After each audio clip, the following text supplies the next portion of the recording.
Hello there everyone, welcome to Nightmare Narratives. I am your storyteller and I'm here to guide you tonight. I know many of you use these videos to drift off to sleep, so before we begin, take a moment to like this video and subscribe to our channel. I'm always curious, where are you watching from and what time is it in your part of the world? Now, find your cozy spot and relax.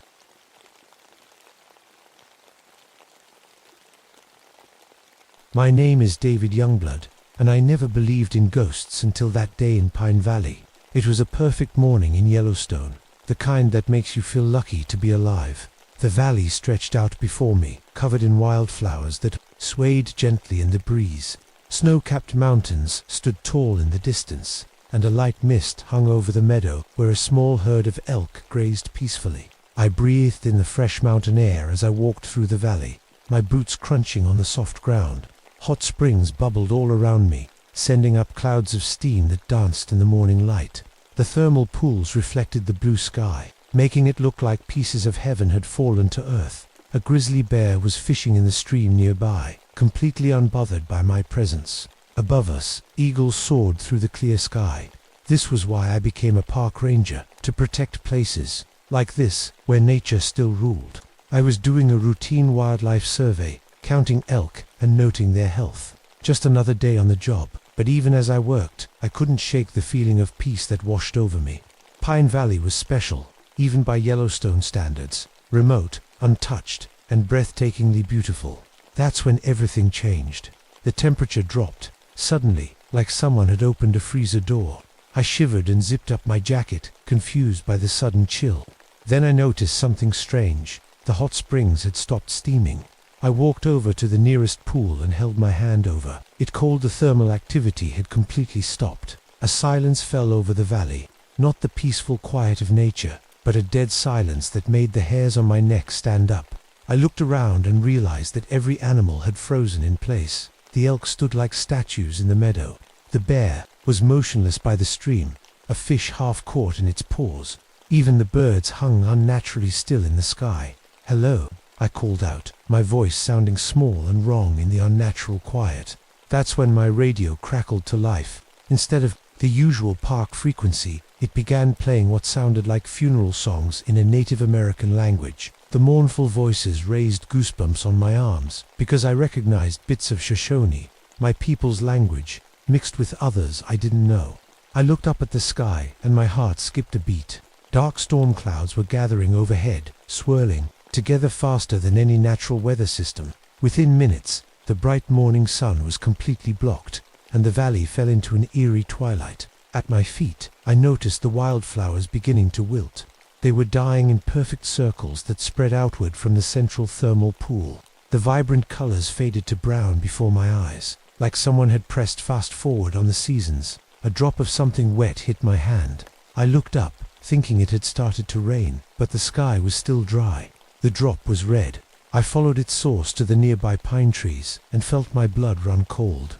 Ancient Shoshone burial markers, carved into the tree trunks generations ago, were oozing red sap like blood from a wound. The sap dripped steadily onto the frozen ground, each drop landing with a sound that seemed too loud in the silence. My grandfather had told me stories about these markers, about how they protected sacred places where our ancestors lay, but he never mentioned anything like this. As the red sap pooled at the base of the trees, I knew with absolute certainty that I wasn't alone in Pine Valley anymore. Something had awakened here, something old and powerful that had been sleeping beneath the thermal pools and flowered meadows. Something that was now very much awake, and it knew I was here. I should probably tell you a bit about myself. I'm not just any park ranger. I'm Shoshone, born and raised on the reservation not far from here. My people have lived on these lands for thousands of years, long before it became a national park. When I was younger, I never thought I'd end up working for the Park Service, but after what happened to my brother Michael, everything changed. It was 7 years ago. Michael was just 22, full of life and dreams. We were driving home from a family gathering when a tourist's car swerved into our lane. The driver had been drinking after a day of sightseeing in the park. Michael didn't make it. I touched the eagle feathers in my braids, feeling their soft edges between my fingers. I earned these during my vision quest after Michael died. 3 days alone on the mountain, no food or water, just me and my grief and the spirits. When the eagle came to me in my vision, I knew what I had to do. I'll protect the sacred lands, I whispered to the cold air around me. For Michael, for my ancestors, I started carrying two things with me every day after that. First, all my scientific gear, the radio, GPS, specimen bags, and field journals. Second, the medicine wheel my grandfather gave me, small enough to fit in my pocket but powerful in its protection. My wife Rebecca always smiles when she sees me checking both before heading out. Modern man, ancient soul, she calls me. Our little boy is just 3 months old. We named him Michael. The thought of them waiting for me at home makes my heart race. I need to get out of this valley. I pull out my radio again, hoping the strange funeral songs have stopped. They haven't. If anything, they've grown louder, more voices joining the mournful chorus. This is Ranger Youngblood, I say into the radio. Pine Valley Survey. Does anyone copy? Nothing but more singing. Maybe it's just a weird glitch, I tell myself. The park's radio system is old, and we're in a remote area, but deep down, I know better. My grandfather would say the spirits are trying to tell me something. For weeks now, I've been having the same nightmare. Women in white buckskin dresses standing in a misty valley, weeping and calling Michael's name. At first I thought that were calling for my brother. Now I wonder if they meant my son. A sharp cold wind cuts through my jacket, and I pull it tighter around me. The dark clouds overhead are getting thicker. I need to find shelter before whatever storm is brewing hits. But there's something else bothering me. This valley feels different, not just because of the frozen animals and the dying flowers. There's a heaviness in the air, like the whole place is drowning in sadness. Growing up, I learned 2 ways of seeing the world. The Shoshone way taught me that everything has a spirit. The rocks, the trees, the water. The scientific way taught me to observe, measure, and record. Right now, both parts of me are screaming that something is very wrong. I check my compass. The needle spins wildly, refusing to point north. My GPS is no better, showing coordinates that keep changing. I'm caught between 2 worlds, just like always. My job is to document the elk population, take water samples, and head back to file my report.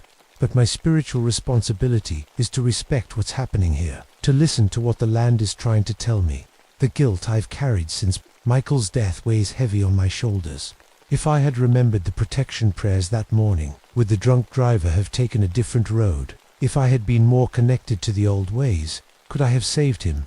I can't make the same mistake again. Whatever is happening in Pine Valley, I need to face it with both my scientific mind and my Shoshone heart. The sound of breaking twigs makes me turn around. For a moment, I think the animals have started moving again. They haven't, but something else has. I walk toward the center of the valley, where the largest thermal pool sits. From a distance, something looks off about it. There's a structure around it that wasn't there before. As I get closer, my steps slow down. My mouth goes dry. Around the thermal pool is a circle made of elk bones. Not just scattered bones, but carefully arranged ones. Skulls, ribs, and leg bones form a perfect ring around the water. Between the bones are small items that catch the dim light. Shiny things. I kneel down for a better look. Hair braids wrapped with colorful beads, silver and turquoise jewelry. Modern things mixed with traditional items. Someone made this, and recently too. The ground around it doesn't show signs of animals or weather disturbing it. But who could have done this? I've been the only person in this section of the park for days. Standing up, I notice something in the meadow that makes my blood run cold. Wooden poles stick up from the ground where nothing stood before. Not just 1 or 2, but dozens of them spread across the field. I know what they are without getting closer. Burial poles. Traditional Shoshone markers for graves. This isn't possible, I whisper. I force myself to walk to the nearest pole. It's carved with symbols I recognize from old stories, spirit animals, and protection signs. The dirt around it is freshly disturbed, as if the ground had been dug up and filled in again recently. But that's impossible. I was just in this meadow an hour ago, and it was untouched. Near one of the thermal pools, something catches my eye. Footprints in the mud. I bend down to examine them. They're moccasin prints, not modern shoes. The distinctive pattern shows they're made in the old style, the kind my great-grandmother might have worn a century ago. I stand up, and a strong smell hits me. Sweet sage and sweetgrass, mixed with something else, something rotten underneath. It's the smell of traditional burial rituals, the herbs we burn to help spirits find their way. But there's that decay smell too, out of place and disturbing. Looking around more, I spot something that doesn't belong in this remote valley. Modern, camping equipment. A bright blue backpack leans against one of the burial poles. Next to another is a pair of hiking boots, neatly arranged, as if left as an offering. A water bottle, a camera, a jacket, all placed carefully around different poles. These are the kinds of things hikers carry, but there aren't any hikers out here. This area has been closed to the public for the wildlife survey. I pull out my thermometer to check the air temperature. The digital display flashes random numbers, -120 degrees, then -40, then 75, then 0. When I dip a pH strip into one of the pools, it changes to a color I've never seen before, one that's not even on the chart. None of my instruments are working right. It's like the normal rules don't apply here anymore. Then I hear it singing. Beautiful but heartbreaking voices carried on the wind. Women's voices singing in Shoshone, the mourning songs for the dead that I've only heard at funerals. The songs tell of loss, of children taken too soon, of mothers with empty arms. I spin around, trying to find the source, but the singing seems to come from everywhere and nowhere. Hello, I call out again. Is anyone there? Moving toward a stand of ancient pine trees, I notice something carved into the bark of the largest one. Fresh cuts, the sap still wet. My heart pounds as I read what's written there. David Youngblood, *born. April 17th, 1987, my name, my birthday carved like a memorial. I step back, bumping into something. When I turn around, there's nothing there. The ground beneath my feet suddenly feels wrong. I look down and see the earth sinking in spots, like something is pushing up. From below, in one sunken area, I can see what looks like old bones peeking through the thin layer of soil. Not animal bones, human ones, small ones. The mist that's been hovering over the valley starts to change. Instead of formless clouds, it begins to take shape. Women in traditional Shoshone dress, their forms transparent but unmistakable. They point deeper into the valley, toward the area with the most thermal activity.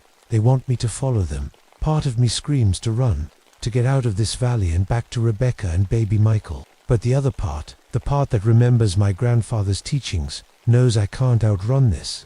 Whatever has awakened here has found me for a reason. With shaking hands, I touch the medicine wheel in my pocket and start walking in the direction the mist women are pointing. That's when I see her. She stands by the largest thermal pool, taller than any woman I've ever seen. 7 feet at least, with long arms and fingers that seem to stretch too far. She wears a white buckskin dress decorated with intricate beadwork that catches what little light remains in the valley. Her face is beautiful but wrong somehow. It keeps changing, shifting between deep sadness and terrible anger. And her eyes, they weep tears of blood that run down her cheeks in steady streams. Around her feet are children, dozens of them, boys and girls of different ages. Like her, they're not quite solid. I can see the landscape through their bodies. Ghost children, each one watching me with solemn eyes. Who are you? I ask, my voice barely above a whisper. She doesn't speak. Instead, her hands move in the traditional sign language of my people. I understand some of it from what my grandfather taught me. Mother ... children ... lost. As her hands move, images flash in my mind. I see soldiers on horseback surrounding a Shoshone camp. I see children sick with smallpox, their bodies covered in sores. I see families forced from their homes, marching through winter snow. These aren't just random visions. They're memories of what happened to my people, to the Shoshone and other tribes. The history that doesn't make it into most textbooks. You're showing me the past, I say. She nods slowly, her face settling into deep sadness. Then her hands move again. *Youngblood, family, for generations. Mother's side. She knows who I am. Not just my name, but my family history. She even signs the name of my mother's mother, who died before I was born. A cold wind whips through the valley, but it only affects me. The ghost children's hair doesn't move. The woman's dress stays perfectly still. Suddenly, the ground shakes. A nearby thermal pool erupts, sending boiling water high into the air. Steam rises, thick and sulphurous, making it hard to breathe. The woman, the mourning mother, my mind names her, hasn't moved, but somehow I know she caused this. Another pool erupts, and another. Soon I'm surrounded by geysers and steam vents that weren't active before. The air fills with the rotten egg, the smell of hydrogen sulfide gas. My eyes water and my lungs burn. She's trapping me here. One of the ghost children steps forward, a boy about 10 years old, wearing clothes from the 1800s. I died of fever, he says, his voice sounding both young and ancient at the same time. They took us from our homes in winter. Many of us got sick. They buried us here without our spirit names. Another child steps forward, a girl with long braids. Soldiers came to our camp. They said we were going to a better place. My mother tried to hide me, but they found us. I died on the long walk. One by one, the children tell their stories: disease, starvation, violence. Their voices blend together until it feels like their words are inside my head, pressing against my skull. I try to back away, to find a path out of the valley, but every route is blocked. A landslide covers the trail I came in on. New geysers block other paths. Even the sky seems sealed off. The dark clouds now a solid ceiling above. The morning, Mother's face shifts to anger, her bloody tears falling faster now. She raises her long arms and the wind picks up, howling through the valley with unnatural force. I feel something else too, a weight of sadness so heavy it makes my knees buckle. Her grief is flowing into me, and with it comes guilt, so much guilt. The grief of generations, the pain of lost children, the rage of a people whose sacred places were taken. I realize she's not just showing me these things, she's feeding on my reaction to them. Each wave of guilt and horror I feel makes her grow more solid, more powerful. The ghost children form a circle around me. Their transparent hands joined, they begin to sing the same morning songs I heard on my radio earlier. Through the steam and the singing, the morning mother's hands move again. Stay, remember, protect. She wants me to join them. I realize with horror, to become part of this eternal mourning, to add my grief to theirs. I back away until I hit something solid. Turning, I find myself face to face with a burial pole that wasn't there seconds ago. My name is carved into it, fresh and new. The morning, Mother steps closer, reaching out one impossibly long hand toward my face. Her bloody tears drop onto the ground between us, and then she speaks, her voice like stones grinding. Together, grandson of my daughter's daughter's daughter, the time has come for you to know the truth. The truth, I ask, my voice shaking. What truth? The mourning mother gestures to the ground beneath our feet. The soil continues to sink and shift, revealing more and more bones. Small bones, children's bones. This valley, she says in that terrible grinding voice. What do you see? I look around at the burial poles, the bones, the ghost children. Understanding hits me like a physical blow. It's a graveyard, I whisper. She nods slowly. A place where our children were buried after the soldiers came. After the diseases, after they took us from our homes. No markers were left, no ceremonies performed. Just shallow graves and forgotten names. The ghost children moved closer, their sad eyes fixed on me. But what does this have to do with me? I ask. The mourning mother's face shifts again, and, for a moment, I see something familiar in her features. Something I've seen in old family photographs. I am Hannah Youngblood, she says. Your great-great-grandmother. My legs nearly give out. Hannah Youngblood is a legend in my family. She died protecting a group of children during a cavalry attack in the 1870s. You're my ancestor. I am. Her bloody tears continued to fall. I died here, in this valley, trying to hide our children from those who would harm them. I have watched over them since, but it is not enough. Their spirits cannot rest while this sacred ground remains unmarked, unprotected, unknown. I understand, now, what she wants, why she called me here. You want me to stay, I say, to become a guardian spirit like you. She nods. Join us, help us keep vigil, protect what remains of our children. Part of me feels the pull of this request, the duty to my ancestors, to my people, but another part rebels against it. I have a son, I tell her, a wife. They need me alive, not as a spirit. The mourning mother's face twists with rage. The ground shakes violently. Steam erupts from all the thermal pools at once. They needed me too. She roars, her voice no longer human. My children needed me, my husband, but I gave my life for our people. The ghost children begin to wail, their voices rising in a terrible chorus. The sound cuts through me like physical pain. I sink to my knees, overwhelmed by the weight of history, of obligation. How can I choose between my duty to the living and my responsibility to the dead? There must be another way, I say, forcing the words out through the pressure in my chest, a way to honor the dead without joining them. The storm in the mourning mother's face calms slightly. She watches me, waiting. I reach into my pocket and pull out the sacred tobacco I always carry. With shaking hands, I begin to perform the mourning ceremony my grandfather taught me. I sprinkle tobacco on the ground, moving in a circle, singing the ancient songs of my people. I hear you, I tell the ghost children. I see you. I know what happened here, and I will not let you be forgotten. To my surprise, the mourning mother joins my song, her terrible voice softening. The ghost children follow, their voices blending with ours, in the old words of mourning and remembrance. But it's not enough. I can feel it. The ceremony helps, but their pain runs too deep. Suddenly, the world around me shifts. The valley dissolves, and I'm no longer kneeling on the ground. I'm experiencing the death of a young boy, feeling his fever, his fear, his longing for his mother. Then I'm a girl, running from soldiers. Then another child, and another, and another. I live through each of their deaths. I feel their pain, their terror, their confusion. Dozens of lives, dozens of deaths, all pouring through me at once. When I come back to myself, I'm lying on the ground, tears streaming down my face. The mourning mother stands over me, her face now calm.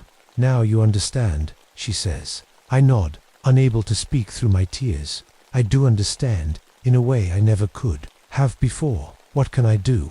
I finally manage to ask, how can I help them rest? Promise, she says. Promise to make this place known, to ensure it is protected, to fight for recognition of what happened here. I promise, I say without hesitation. Words are wind, she responds. I need more than words. I understand what she's asking for. A sacrifice, something precious to seal my promise. I think of what I carry that has real value. My radio, my scientific equipment. No, those are just things. Then my hand touches something in my pocket, my wedding ring. I took it off earlier while collecting water samples and tucked it away for safekeeping. The gold band represents my future with Rebecca, our life together raising our son. It's the most precious thing I have with me. Slowly, I pull it out and hold it up. The dull gold catches what little light remains in the valley. This is my promise, I say, placing the ring on the ground before the mourning mother. I will dedicate my life to protecting this place, to making sure everyone knows what happened here. The mourning mother looks at the ring, then at me. For the first time, she smiles. It's a sad smile, but genuine. Grandson, she says, her voice gentler now. You have chosen wisely. She bends down and picks up the ring. When she straightens, the ghost children gather around her. One by one, they begin to fade, their forms becoming transparent, then disappearing entirely. We will be watching, the mourning mother says as she too begins to fade. Do not forget your promise. I won't. I vow, I'll make things right. As she disappears completely, my wedding ring falls to the ground with a soft clink. I pick it up and slip it back on my finger. The dark clouds overhead begin to break apart. The thermal pools return to their normal activity. Around me, the animals of the valley slowly come back to life, as if waking from a deep sleep. I stand there for a long time, looking at the ground where so many children lie buried and forgotten. Then I take out my GPS unit and carefully mark the coordinates. I pull out my notebook and write down everything I've seen, everything I've learned. This place will not remain unmarked any longer. I will make sure of it.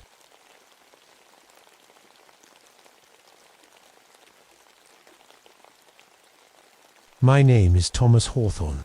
I was a forest ranger at Olympic National Forest for 15 years. This is my story, one I've never told anyone before.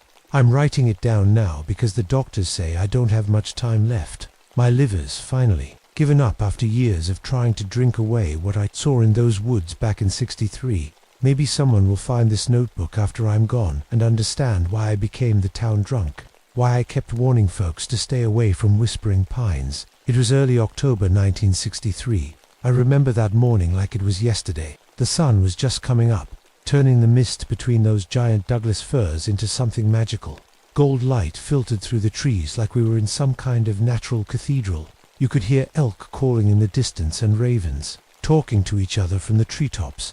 The whole forest was alive with sound.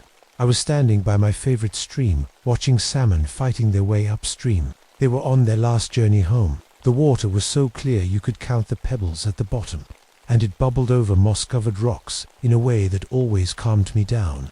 At 41, I'd come to love this wilderness more than any place on earth. That morning, I took a deep breath of that crisp mountain air and thought about my dad. He used to bring me camping in these same woods when I was just a boy. He's been gone a long time now, but in moments like that, I could almost feel him standing beside me. That's when I first noticed something wasn't right.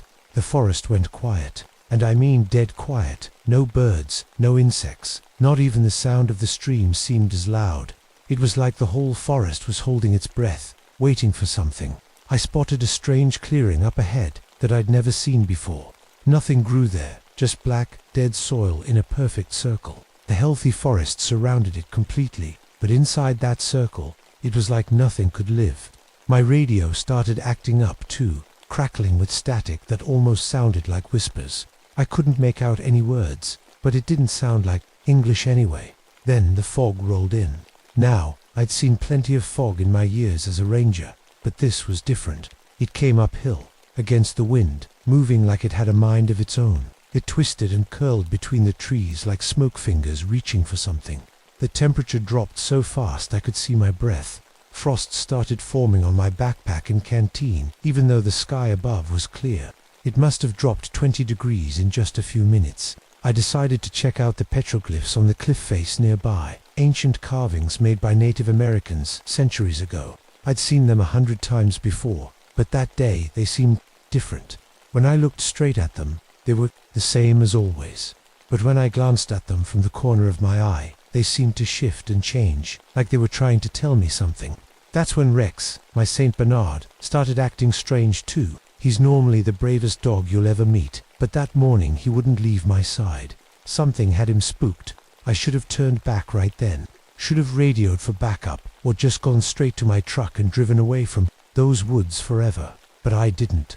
And that's a mistake I've been paying for ever since. I guess I should tell you a bit about myself. Before I became a ranger, I was a soldier. Fought in Korea back in '51. It was the coldest winter I'd ever known, colder than any night in these mountains. My best friend Jimmy died there. I held him as he bled out in the snow. Sometimes I still wake up sweating, thinking I'm back there. After the war, I tried to live a normal life. Got married, had twin daughters, beautiful little girls, with their mother's eyes, but the nightmares never stopped. I'd wake up screaming, and my wife would look at me like I was a stranger. We tried to make it work, but after 5 years, she'd had enough. Can't blame her, really. I don't see my girls much anymore. Just birthday cards and Christmas visits. They're teenagers now, growing up without me. Another thing I failed at. The scar on my left cheek. Got that in Seoul when a shell exploded nearby. Almost died that day. The army doctors patched me up, but they couldn't fix what was broken inside. That morning in the forest, I touched a scar like I always do when I'm nervous. I also checked my dad's old World War I compass. I carry it everywhere, along with my grandfather's knife, the one with the bone handle. 3 generations of Hawthorns, all of us fighters in one way or another. Rex stayed close to me as we walked deeper into the woods. He's a good dog, saved dozens of lost hikers over the years. He can smell a person under 6 feet of snow. That day, though, he was acting strange, whining and pacing. He knew something was wrong before I did. The dreams had been getting worse too. For 3 weeks straight, I'd been seeing skeleton people dancing around fires in the woods. I'd wake up shaking, the images so real I could almost smell the smoke. I never told anyone about those dreams. They'd think I was crazy. I know these woods better than anyone. Been the senior ranger here for 15 years. Every trail, every cave, every stream, they're all mapped in my head. When hikers get lost, I'm the one they call. I always find them, no matter what. I never give up on a search. Never. I won't lie to you. I've been hitting the bottle pretty hard lately. Got a flask of whiskey in my jacket pocket right now. Just a sip now and then helps quiet the memories. Helps me forget about Jimmy dying. About my ex-wife's face when she left. About my daughters growing up without their dad. But that day felt different from the start. Rex knew it too. He kept looking around like he was seeing ghosts. Then suddenly, he just stopped dead in his tracks. His fur stood straight up, and he stared at an empty space between two big trees.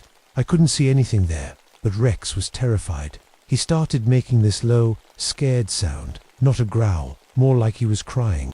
In all our years together, I'd never heard him make that sound before. That's when I spotted the bones. They were hanging from tree branches like Christmas decorations. Deer skulls, elk antlers, smaller bones, all arranged in perfect circles and stars. Someone had hung them up with thin wire, positioning them just so. This wasn't kids playing in the woods or some hunter's trophies. This was ... art. Creepy, disturbing art. I took a step closer, and that's when I saw the footprints in the mud. They were human-shaped, but wrong. Too long and skinny, with what looked like claw marks at the toes. Whatever made those prints wasn't normal. Then the smell hit me, like something dead and rotting, mixed with rotten eggs. It was so strong, it made my eyes water and my stomach turn. I pulled my bandana over my nose, but it didn't help much. "Hello," I called out. "Forest Service. Anyone there?" Only silence answered me, but I could feel it. I wasn't alone in those woods anymore. I kept moving forward, though every part of me was screaming to turn back. About half a mile ahead, I found a campsite. It looked like the people had just stepped away for a minute. The coffee pot was still warm on a small camp stove. 2 sleeping bags were laid out neatly inside an open tent. Food sat on paper plates, half-eaten, but there was no one around. Not a single person. "Hello," I called again. "Anyone here?" Forest Service. Nothing but that unnatural silence. Even the wind seemed to have died down. I checked the coffee pot with the back of my hand. Still warm enough to tell me these people hadn't been gone long. Maybe 30 minutes, tops. I pulled out my compass too, get my bearings and radio for help. But the needle was spinning like crazy, round and round, never settling on north. I tried my GPS unit next. The screen showed coordinates that would put me somewhere in the middle of the Pacific Ocean. That was impossible. Something was very wrong here. I needed to get back to the ranger station and bring a search team. These campers could be in trouble. I whistled for Rex to follow me, and we started heading back the way we came. At least, I thought it was the way we came. Nothing looked right anymore. Trees I didn't recognize. Strange rock formations I'd never seen before. It was like being in a completely different forest. That's when I heard it. A weird, high-pitched music that sounded like someone was playing a flute made of hollow bones. The notes were all wrong, not like any song I'd ever heard. And the sounds seemed to come from everywhere at once, like the trees themselves were singing. Rex whined and pressed against my leg. I reached down to scratch his ear, trying to comfort him, but my hand was shaking. "It's okay, boy," I lied. "We'll be fine." The fog was getting thicker, making it hard to see more than a few feet ahead. It curled around the trees, creating tunnel-like paths that seemed to lead nowhere. I tried to find familiar landmarks, but everything had changed. I stumbled into a small clearing and stopped cold. The ground had been disturbed in several places. Fresh mounds of dirt that looked exactly like graves. My throat went dry. I'm not proud of what I did next, but I had to know. I knelt down and started digging at one of the mounds with my hands. The dirt came away easily, like it had just been placed there. About 2 feet down, I hit something hard. More bones. But these weren't arranged like the ones hanging in the trees. These were placed in circular patterns, almost like a picture. I could make out what looked like a stick figure of a man with antlers, or maybe a crown on his head. I sat back on my heels, wiping the dirt from my hands. That's when I noticed the fog had gotten even thicker. I could barely see Rex now, even though he was standing right next to me. "Come on, boy," I said, standing up. "Let's get out of here." But which way was out? I couldn't see the sun through the fog to orient myself. Every direction looked the same, just white mist and dark tree shapes. I picked what I thought was the right way and started walking.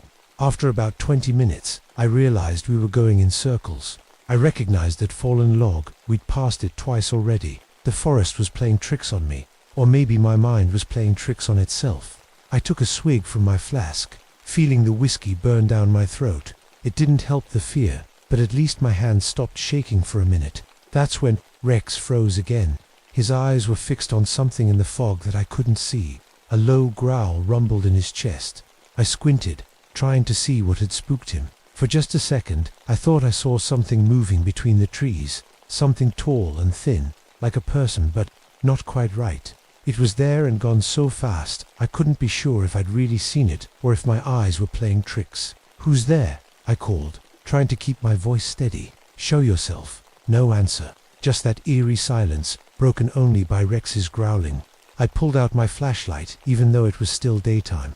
The fog was so thick now it might as well have been night. The beam cut through the mist, but didn't show anything unusual, just trees and more fog. Then I heard a twig snap behind me. I spun around, heart pounding. Nothing there, but when I turned back, I saw fresh footprints in the mud right in front of me. Those same strange, too long prints with claw marks at the toes. They hadn't been there a second ago. I was sure of it. Whatever was out there, it was watching me, following me, and it was getting closer. I grabbed Rex's collar and started moving faster through the fog. I didn't know where I was going, but staying put didn't feel like an option anymore. That's when I saw it again, just out of the corner of my eye. A tall, skinny shape slipping between the trees. When I turned to look directly at it, there was nothing there, but I could feel it watching me. "Who's there?" I shouted again, my voice echoing through the silent forest. "This is Ranger Hawthorne. Identify yourself." The answer came as a whisper that seemed to float on the air all around me. "Thomas SSS ... double quotes. It wasn't a human voice. It was dry and rattling, like dead leaves blowing across pavement. I pulled out my service revolver, my hand shaking so bad I could barely hold it steady. "Show yourself," I demanded. The fog parted just enough for me to see it. I wished to God I hadn't. It stood at least 9 feet tall, its body so thin it looked like skin stretched over a skeleton. Its arms and legs were too long, hanging down like branches. On its head sat what looked like a crown made of small animal skulls. But its face, that's what still wakes me up screaming after all these years. Where eyes should have been, there were just empty sockets with tiny flames dancing inside them. Its mouth opened way too wide, showing yellow teeth that looked like old tombstones. Rex lunged forward, barking furiously. He's the bravest dog I've ever known, but what happened next still doesn't make sense. He jumped right at the thing, teeth bared, but went right through it like it was made of smoke. The creature just laughed, a horrible sound like bones breaking. I fired 2 shots from my revolver. The bullets passed right through it too, hitting a tree behind it with solid Then it spoke again, but this time the voice was inside my head. Thomas Hawthorne, still running from the ghosts of Korea. It knew my name. It knew about Korea. "What are you?" I managed to ask, my mouth dry with fear. It didn't answer. Instead, it seemed to melt into the fog, disappearing from sight. But then I heard another voice, my ex-wife's voice, coming from somewhere in the trees to my right. Tom, please help us. The girls are scared." My heart nearly stopped. It couldn't be her. She was hundreds of miles away with our daughters, but it sounded exactly like her. "Tom, please," came another voice, my daughter Linda's voice. "Daddy, we're lost. Daddy, where are you?" That was Susan, my other daughter. I knew it couldn't be them. I knew it was the thing in the woods, trying to trick me, but hearing their voices begging for help, ... It took everything I had not to run toward those voices. "You're not real," I said through gritted teeth. "You're not them." The voices stopped, but the trees around me seemed to move, branches reaching down like arms trying to grab me. New paths opened up where there hadn't been any before, while the way behind me closed off with thick brush that hadn't been there a minute ago. I was being herded, like cattle to slaughter. The air around me got even colder. My breath came out in white clouds, and frost patterns formed on my jacket. But these weren't random patterns, they were pictures. I could see scenes from Korea. Jimmy dying in the snow, his blood turning the white ground red. I could see my daughters crying as I drove away after my divorce. The thing was in my head somehow, pulling out my worst memories and throwing them back at me. "Stop it!" I shouted, pressing my hands against my temples. "Get out of my head." Rex whimpered and pressed against my leg. At least he was real. I could feel his warm fur, his solid weight against me. That kept me from completely losing my mind. I reached down to pat him, to reassure both of us, when I noticed something strange. The fog around us was moving in a specific direction now, like it was being pulled toward something. And in that direction, I could see flashes of white, more bones hanging from trees. It was trying to lead me somewhere, and I was running out of options. I checked my gun. 4 bullets left. I doubted they'd do any good against something bullets passed right through. but the weight of the revolver in my hand was comforting anyway. "Come on, Rex," I said. "Let's see where this thing wants to take us." I followed the path the fog seemed to be creating. What else could I do? Every other direction was blocked by thick brush or fallen trees that hadn't been there before. As we walked, I kept seeing that tall figure, sometimes ahead of me, sometimes to the sides. Sometimes I could swear it was right behind me. When I'd spin around, there would be nothing there, but I could feel its burning eyes watching me. The fog thinned a little, and I realized with horror that there were now bone decorations hanging from every tree around us. Skulls, rib cages, leg bones, all arranged in patterns that hurt my eyes to look at. They clicked together in the light breeze, making a sound like hundreds of tiny wind chimes. And ahead, in a small clearing, stood the thing that had been hunting. Me waiting, its flaming eyes fixed on mine, its two wide mouths stretched in what might have been a smile. "Welcome, Thomas," it said, in that same bone-dry voice. "I've been waiting for you for a very long time." I stood frozen, staring at the monster. We were in what looked like an old Native American burial ground. Hundreds of bone decorations hung from the trees all around us, clicking together in the wind. "What do you want from me?" I asked, my voice shaking. The creature tilted its head, those flame-filled eye sockets burning brighter. "Don't you recognize me, Tommy?" it asked. The voice changed, becoming horribly familiar. It was Jimmy's voice, my buddy, who died in Korea. "No," I whispered. "You're not him." "But I am," the thing said, taking a step closer. "What was left of me, anyway, after you left me to die in the snow." "I didn't leave you," I said, the old guilt washing over me. "I tried to save you. I carried you for miles. Not far enough," the thing hissed. "I died alone while you lived. Do you know what happens to a soul consumed by betrayal, Tommy? It changes, it feeds, it grows." The creature that had once been Jimmy spread its long arms, gesturing to all the bones around us. "I've been collecting for a long time, waiting for you to find your way here, to join my collection." Rex growled beside me, hackles raised. Before I could grab his collar, he lunged at the creature. This time, he didn't pass. Through it, his teeth found purchase on what should have been the thing's throat. The bone collector shrieked, a sound so high and terrible it made my ears ring. It clawed at Rex with those long, skeletal fingers. I noticed something then. Around Rex's neck was the collar with his tags that had been blessed at the local church last Easter. The old priest had blessed all the search and rescue animals, and those tags seemed to be hurting the creature where they touched it. But Rex was no match for something so powerful. The bone collector grabbed him and began tearing at him with those long, claw-like fingers. Rex yelped in pain, still fighting bravely. I had only one shot. I could use my remaining bullets on the creature, which probably wouldn't do anything. Or I could. The thought made me sick. But Rex was suffering, being torn apart before my eyes. I raised my gun, aimed carefully, and fired. Rex went limp instantly. A clean shot, the kindest thing I could do for my loyal friend.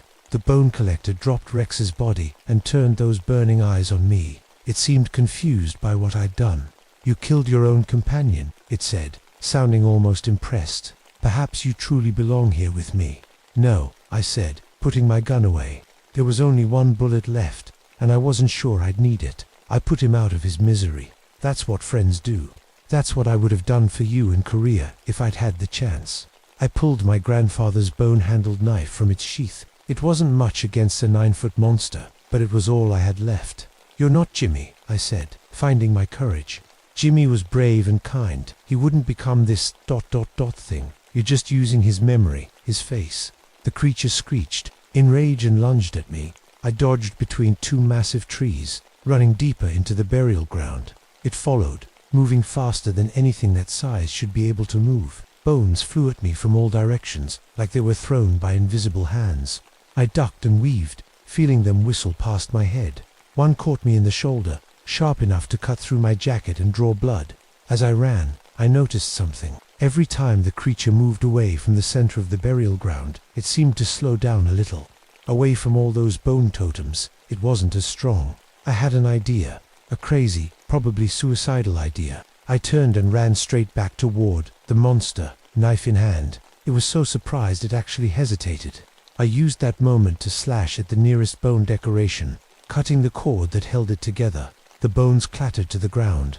The bone collector screamed again, a sound of pure rage, but I saw pain in those flaming eyes too. "That's it, isn't it?" I said, understanding now. "These bone arrangements, they're keeping you here. They're your strength." I started slashing at every bone decoration I could reach, sending them crashing to the forest floor. With each one that fell, the creature seemed to grow a little less solid, a little more like the smoke thing Rex had first tried to attack. "Stop," it roared, its voice no longer sounding like Jimmy. Now it was just that dry, rattling sound. "I will feast on your soul." It charged at me. I waited until the last second, then dove to the side. The creature's momentum carried it past me, crashing into a tree. I used that moment to cut down 3 more bone totems.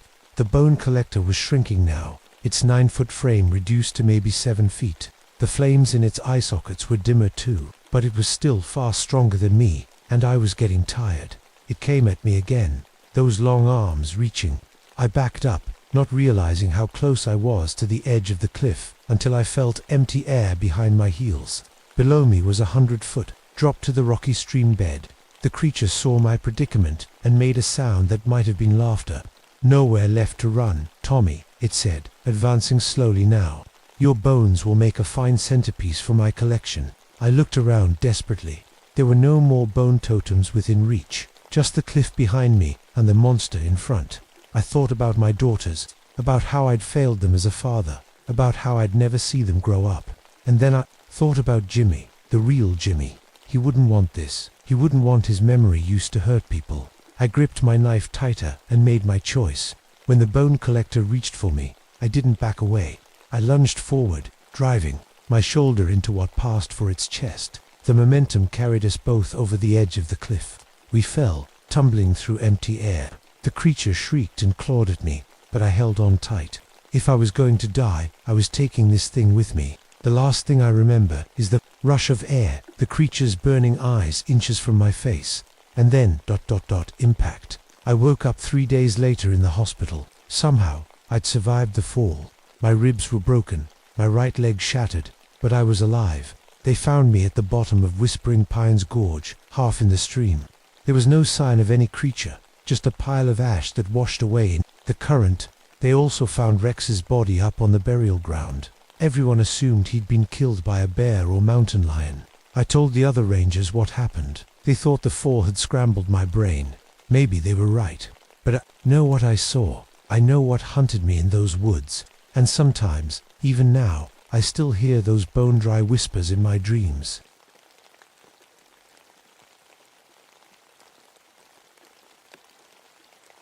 My name is Susan Mitchell, and I've been a ranger at Great Smoky Mountains National Park for nearly 5 years now.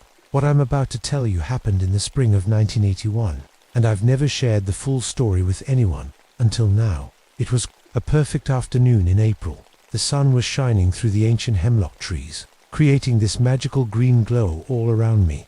You know that feeling when you walk into an old church? That's what these forests feel like, nature's own cathedral. The trees towered so high above me that I had to tilt my head all the way back just to see their tops. I remember everything about that day so clearly.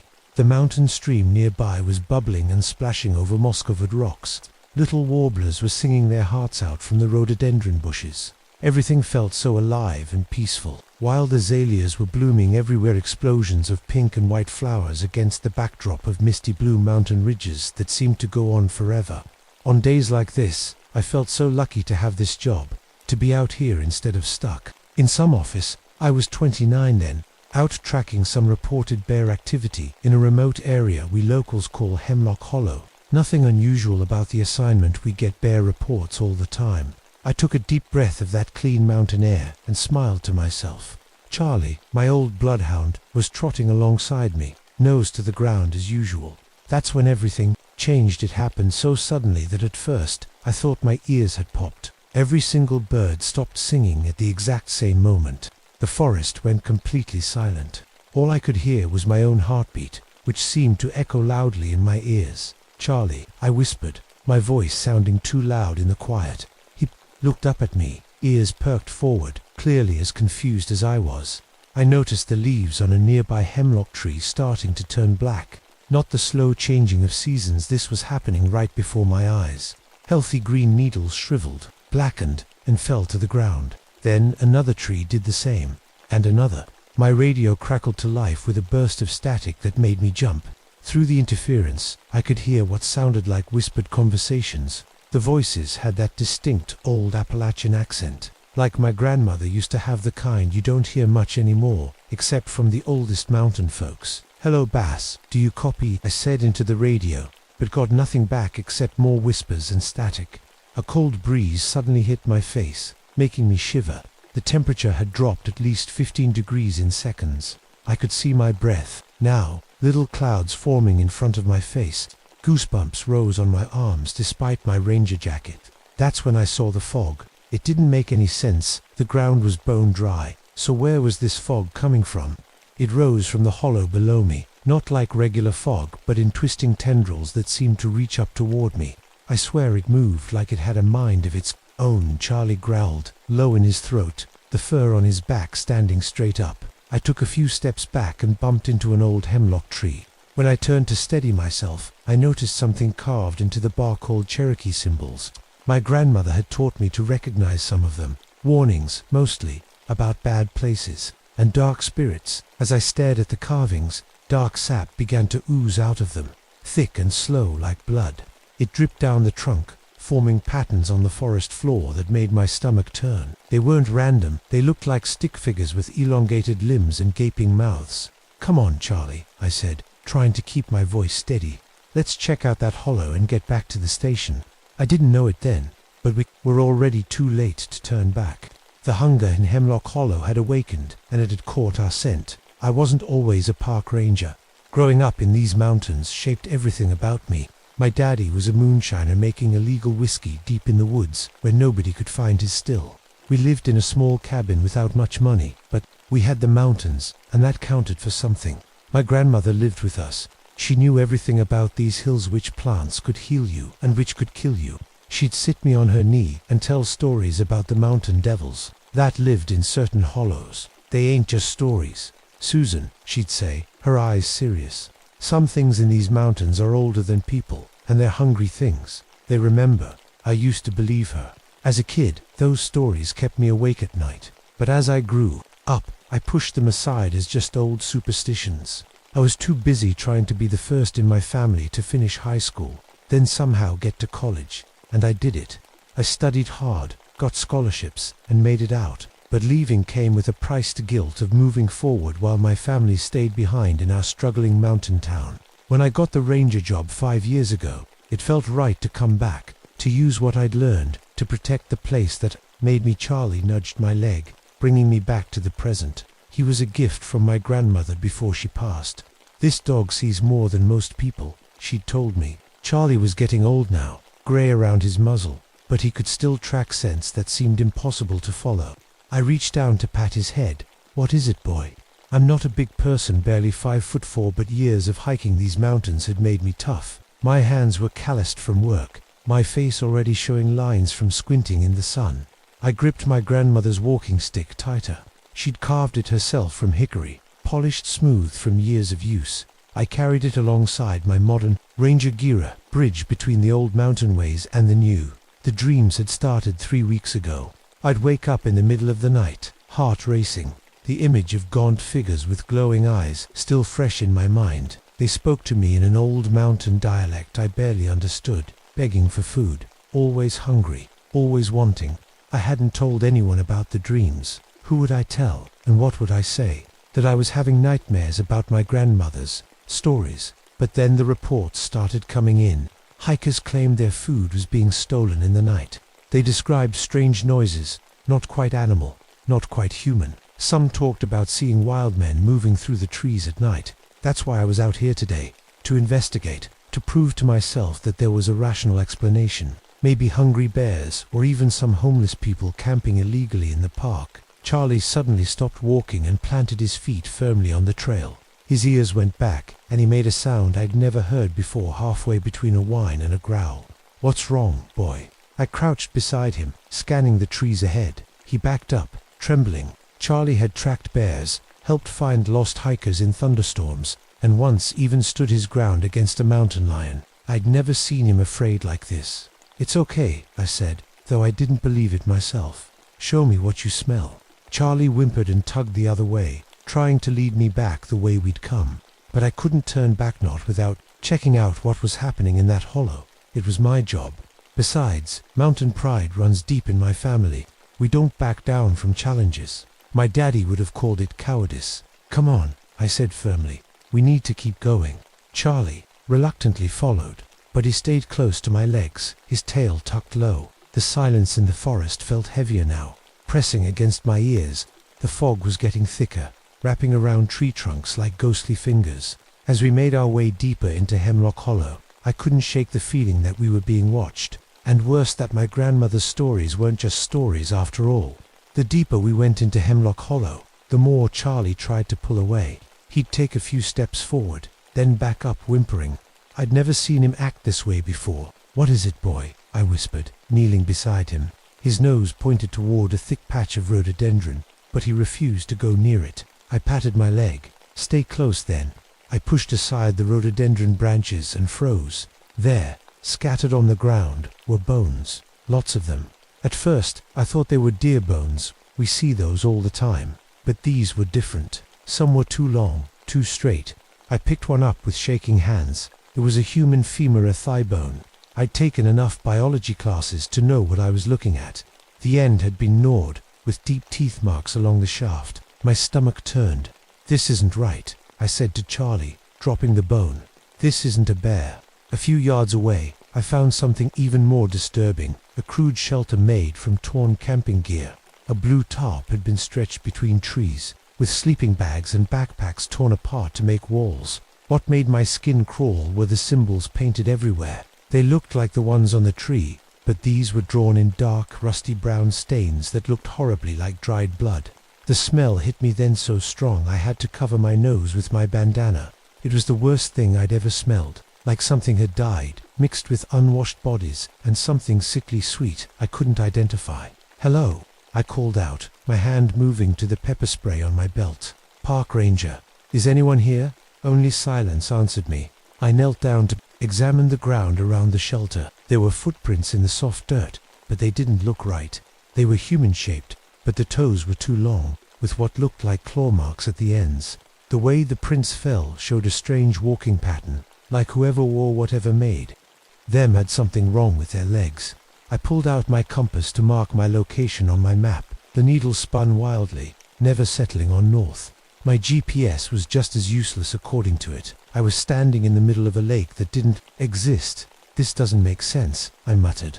Charlie's head suddenly snapped up, his ears alert. I heard it too, a scratching sound, like fingernails dragging slowly down tree bark.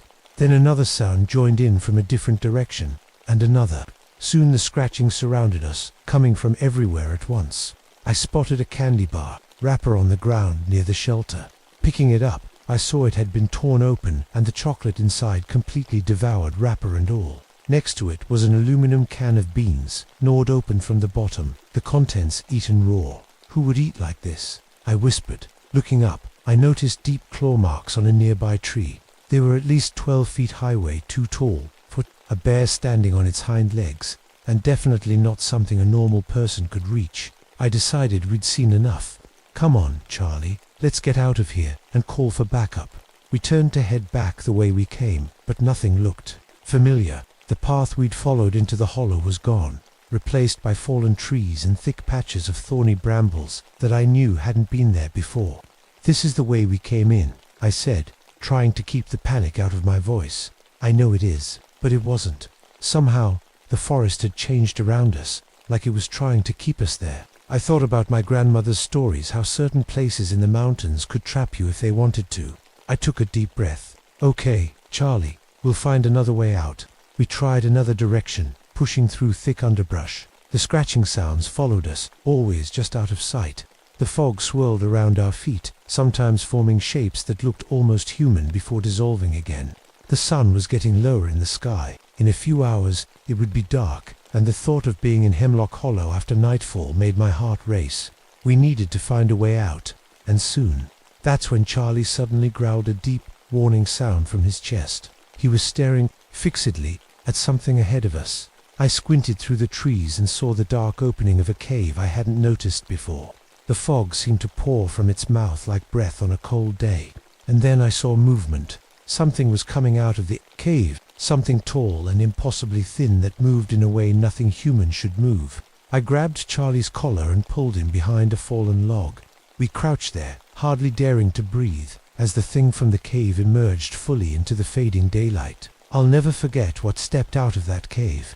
It looked like a man, but all wrong. He was so skinny that I could see every rib through his pale, almost see-through skin. He was tall, maybe 7 feet, with arms and legs, like sticks that seemed to long for his body. But it was his face that made my blood run cold.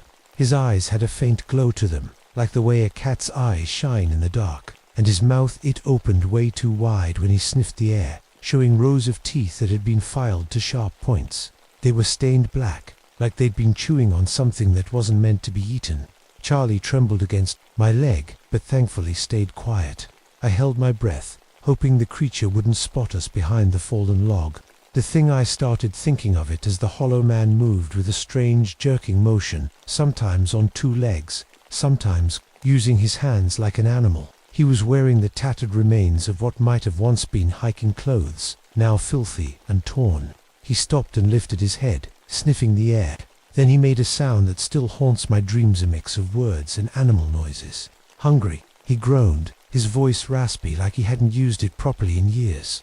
Smell you Phoebe. I realized with horror that he was actually talking while at the same time threatening to eat whatever he found. Me, he was threatening to eat me. The hollow man picked up a broken hiking pole near the cave entrance. With surprising cleverness, he used it to poke around in the bushes, checking for anything hiding there.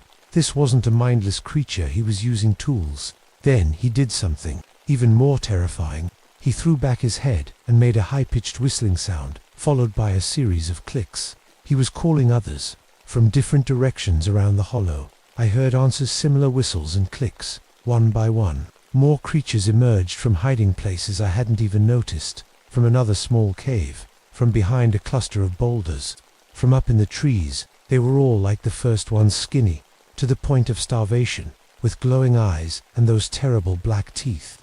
More came this time.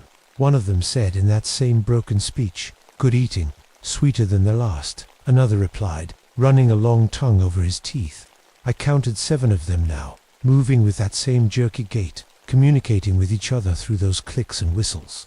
They were working together, spreading out to search the area. "We should skin this one slowly," said the first hollow man, his mouth stretching into something that might have been a smile. "Hear the screams before we feed." A smaller one, maybe once a woman, laughed a horrible sound, like stones being ground together. "I want the eyes first." Still warm, I felt sick. They weren't just planning to kill and eat whoever they caught, they wanted to torture them first. One had to get out of there. Moving as slowly and quietly as I could, I started to back away, pulling Charlie with me. We made it about 10 feet before my boot snapped a twig. The sound seemed as loud as a gunshot in the quiet forest. All 7 heads snapped in our direction at once. "There!" shrieked the female one, pointing a long, bony finger. I ran. I didn't plan, just ran as fast as I could. Charlie right beside me. Behind us, I heard the creatures howl with excitement and start the chase. I crashed through the underbrush, branches whipping my face. I knew these mountains well, but the hollow men knew them better. Every time I thought I'd found a way out, one of them would appear ahead of me, cutting me off, forcing me to change direction. They were herding me, I realized with growing horror, herding me deeper into the hollow, away from any chance of escape. I scrambled up a steep slope, hoping the higher ground would give me some advantage. Charlie was struggling to keep up, his old legs not as quick as they once were. "Come on, boy," I urged him. From the top of the ridge, I could see that the hollow men had formed a loose circle around us, closing in slowly. They weren't rushing, they were enjoying the chase, savoring our fear. The first one, their leader, called out to me, "Know this place, Mitchell girl. Your blood belongs here." A chill ran through me. How did it know my name? "Your grandmama told you about us, didn't she?" The creature continued, taking a step closer. Old stories about the hungry winter. And suddenly, pieces started falling into place. The Hungry Winter was a local legend, a story about a wagon train that got lost in these mountains during a terrible blizzard about 150 years ago. The travelers were stranded for months. When rescuers finally reached them in spring, half the group was missing. The survivors claimed they'd wandered off looking for help. No one ever found them. But there were darker whispers about what really happened, stories about how some of the travelers turned to eating the dead, and then the living, to survive. The Hollow Man took another step toward me, close enough now that I could smell his rotten breath. "Your blood knows us," he said. "Your great-great-granddaddy was one of us, the first of us, the hungriest of us all." My heart seemed to stop. What was he saying? That my own ancestor was one of these things? "You're lying," I said, but my voice shook. The Hollow Man's mouth stretched into that horrible knot smile again. "Mitchell blood, we can smell it. You belong with us, not with them." I remembered the old family stories, the ones the adults would only whisper about when they thought I couldn't hear. How my mother's great-great-grandfather had been part of a wagon train that got lost in these very mountains. How he was one of the few survivors, but came back changed. How he lived alone afterward, and was found dead under strange circumstances. "The hunger never leaves," the creature continued, taking another step closer. "It just sleeps, but it always wakes up." The circle of hollow men was tightening around us. Charlie pressed against my leg, growling despite his fear. "You'll join us," the leader said. "Family reunion. Long overdue." I gripped my grandmother's walking stick tighter, feeling the smooth wood under my fingers. Grandma had carved symbols into IT protection symbols. She'd called them Cherokee prayers, mixed with old mountain magic. That's when something clicked. In my mind, the creek, there was a mountain stream that ran through part of the hollow. In my grandmother's stories, evil things couldn't cross running water, especially water that had been blessed. I just needed to reach it. But the hollow men were between me and where I thought the stream would be. I needed a distraction. Before I could think of a plan, Charlie made the decision for me. With a deep bark that I'd never heard from him before, he lunged at the leader of the hollow men, teeth bared. "Charlie, no!" I screamed, but it was too late. My brave old dog slammed into the creature's legs, knocking it off balance. The other hollow men shrieked in surprise. "Run!" I could have sworn I heard Charlie's voice.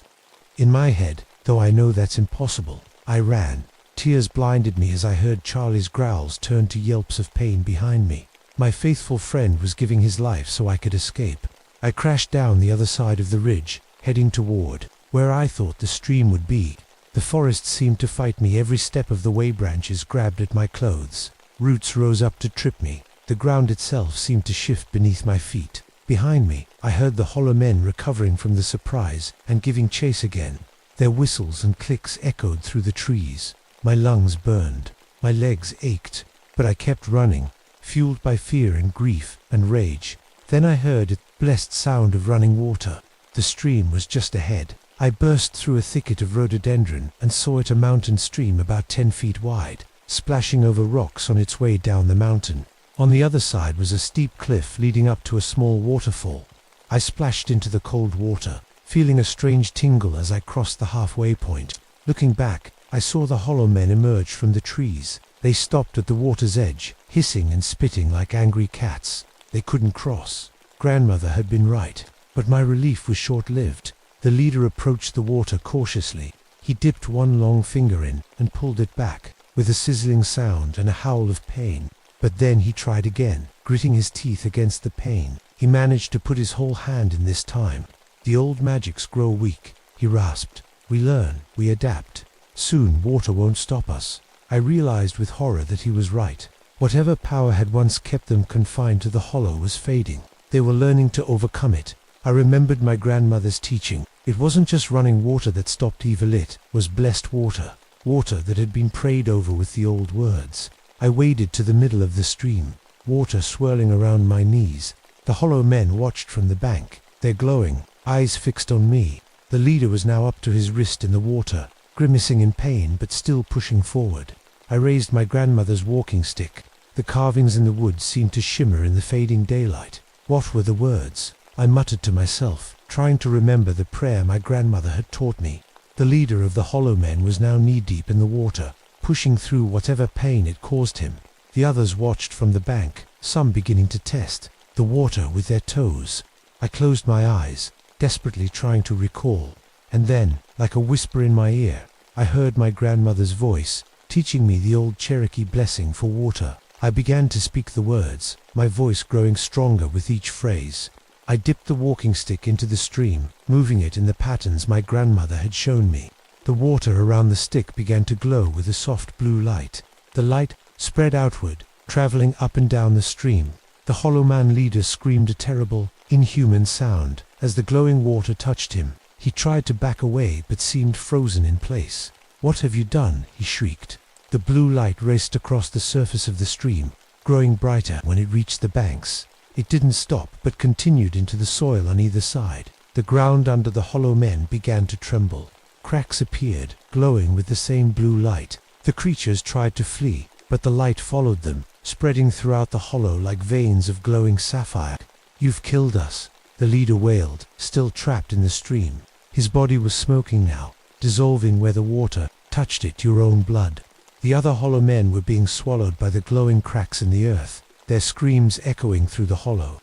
Trees that had been corrupted by their presence began to heal, the black leaves falling away, to reveal healthy green ones beneath. The leader made one last desperate lunge toward me, his body half dissolved, but his teeth still sharp and black. His hand grabbed my ankle, and I felt those terrible teeth sink into my calf.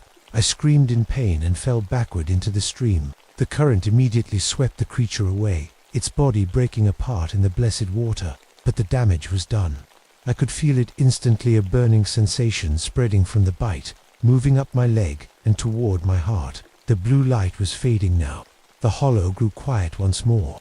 The Hollow Men were gone, trapped beneath the earth by whatever power the blessing had awakened. I dragged myself to the bank of the stream, my leg throbbing with pain. The bite wound was already turning an ugly purple color, with black veins spreading outward from it. I knew what it meant, the hunger, the leader's final revenge. I managed to climb out of the hollow that evening. The path that had disappeared earlier suddenly seemed clear again, as if the forest had decided to let me go. Or maybe it knew I was already carrying something worse than death inside me. The bite on my leg healed faster than any normal wound should. Within 3 days, there was nothing but a strange, pale scar shaped like a crescent moon, but I could feel the change beginning inside me. It started with dreams. Every night, I saw myself running through the forest on all fours, hunting. I would wake up with a taste of raw meat in my mouth, though I hadn't eaten anything. Then came the hunger, not normal hunger. This was different, deeper, darker. Food didn't satisfy it. I would eat until I was sick, but the emptiness remained, gnawing at me from the inside. I found myself staring at my co-workers' necks, watching the pulse of blood beneath their skin. The sound of heartbeats became so loud to me that I couldn't focus on conversations. I started wearing sunglasses indoors because bright light hurt my eyes. A week after the incident, I put in for a transfer to a different park. I told my supervisor it was because of Charlie that I couldn't bear to work in the same forest where I'd lost my dog. It wasn't a complete lie. I still cried every night thinking about how he had sacrificed himself for me. The Park Service sent me to a small outpost in Utah, remote desert location where I was mostly alone. That's what I needed. To be away from people, away from temptation. For the first year, I fought it. I tried everything: special diets, meditation, even briefly considering finding a priest for what would essentially be an exorcism. Nothing worked. The hunger only grew stronger. I started hunting at night. Just animals at first, rabbits, deer. I would eat them raw, tearing into their flesh with teeth that seemed to grow sharper with each passing month. It helped, but only temporarily. My body was changing too. I could climb trees with ease now, scaling straight up the trunks, using just my fingertips and toes. My skin grew paler, and no matter how much time I spent in the desert sun, I never tanned. I could see perfectly in the dark, and I was always cold, like my body couldn't generate heat properly anymore. I kept a journal of the changes, documenting my transformation with scientific detachment. Some part of Mitha Ranger, an educated woman who had escaped these mountains once, before wanted to understand what was happening to me. Maybe, I thought, if I understood it, I could fight it. But the hunger was winning. 2 years after Hemlock Hollow, I requested another transfer, this time to an even more remote location in Alaska. My supervisors were concerned I had lost weight, My appearance had changed dramatically, and I rarely spoke to anyone anymore. But my work was still excellent. I could track animals better than anyone in the service. My reports were detailed and precise, so they approved the transfer. In Alaska, surrounded by wilderness, I thought I might find peace. The long winter nights gave me freedom to hunt without fear of being seen. The isolation meant I didn't have to pretend to be normal around other people. But even there, miles from the nearest human, the hunger grew. Animals no longer satisfied it. I would find myself walking toward the nearest town, drawn by the scent of people, before forcing myself to turn back. I knew what would happen eventually. The same thing that happened to the wagon train survivors all those years ago. The same thing that had created the Hollow Men. I would give in to the hunger, and once I did, there would be no going back. So I made a decision. I packed my journal, along with a detailed map of Hemlock Hollow and everything I had learned about the Hollow Men. I sent it to the park headquarters in Tennessee with a note explaining that I had discovered important historical information about the park that needed to be preserved. Then I walked into the Alaskan wilderness. No supplies, no radio, no plan to return. That was 5 years ago.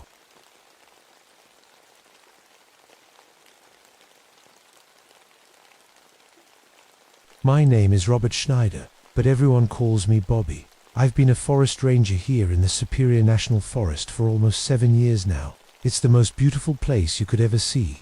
Tall white pines reaching up to the sky, paper, birch trees with their white bark, and so many lakes connected like a chain of mirrors. I love my job. Well, at least I did until that night in October 1965. I still remember how perfect that evening started.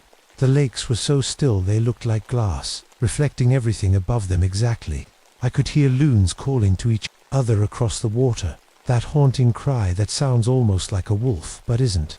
A big moose was standing in the shallow part of the lake, eating plants from underwater. His antlers were huge. Everything looked like a perfect postcard of Minnesota wilderness. I was in my canoe, paddling quietly. This was just a normal patrol to check the boundaries of our forest. I'd done it 100 times before.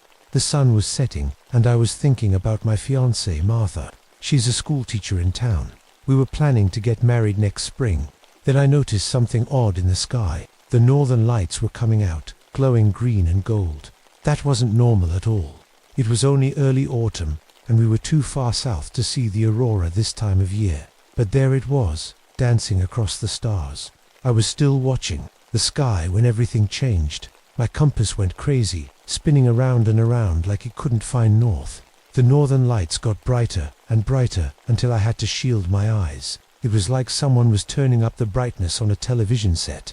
Then the scariest thing happened. All the sounds just stopped. No loons calling, no water splashing against my canoe, no wind in the trees. Even when I dipped my paddle in the water, it made no sound at all. It was like someone had hit a mute button on the whole world. I tried my radio to call the ranger station, but all I got was this weird humming sound. It wasn't static. It was like musical tones, but not like any music I'd ever heard. It seemed to be coming from the sky itself. That's when I noticed the water. It was getting warm, really warm.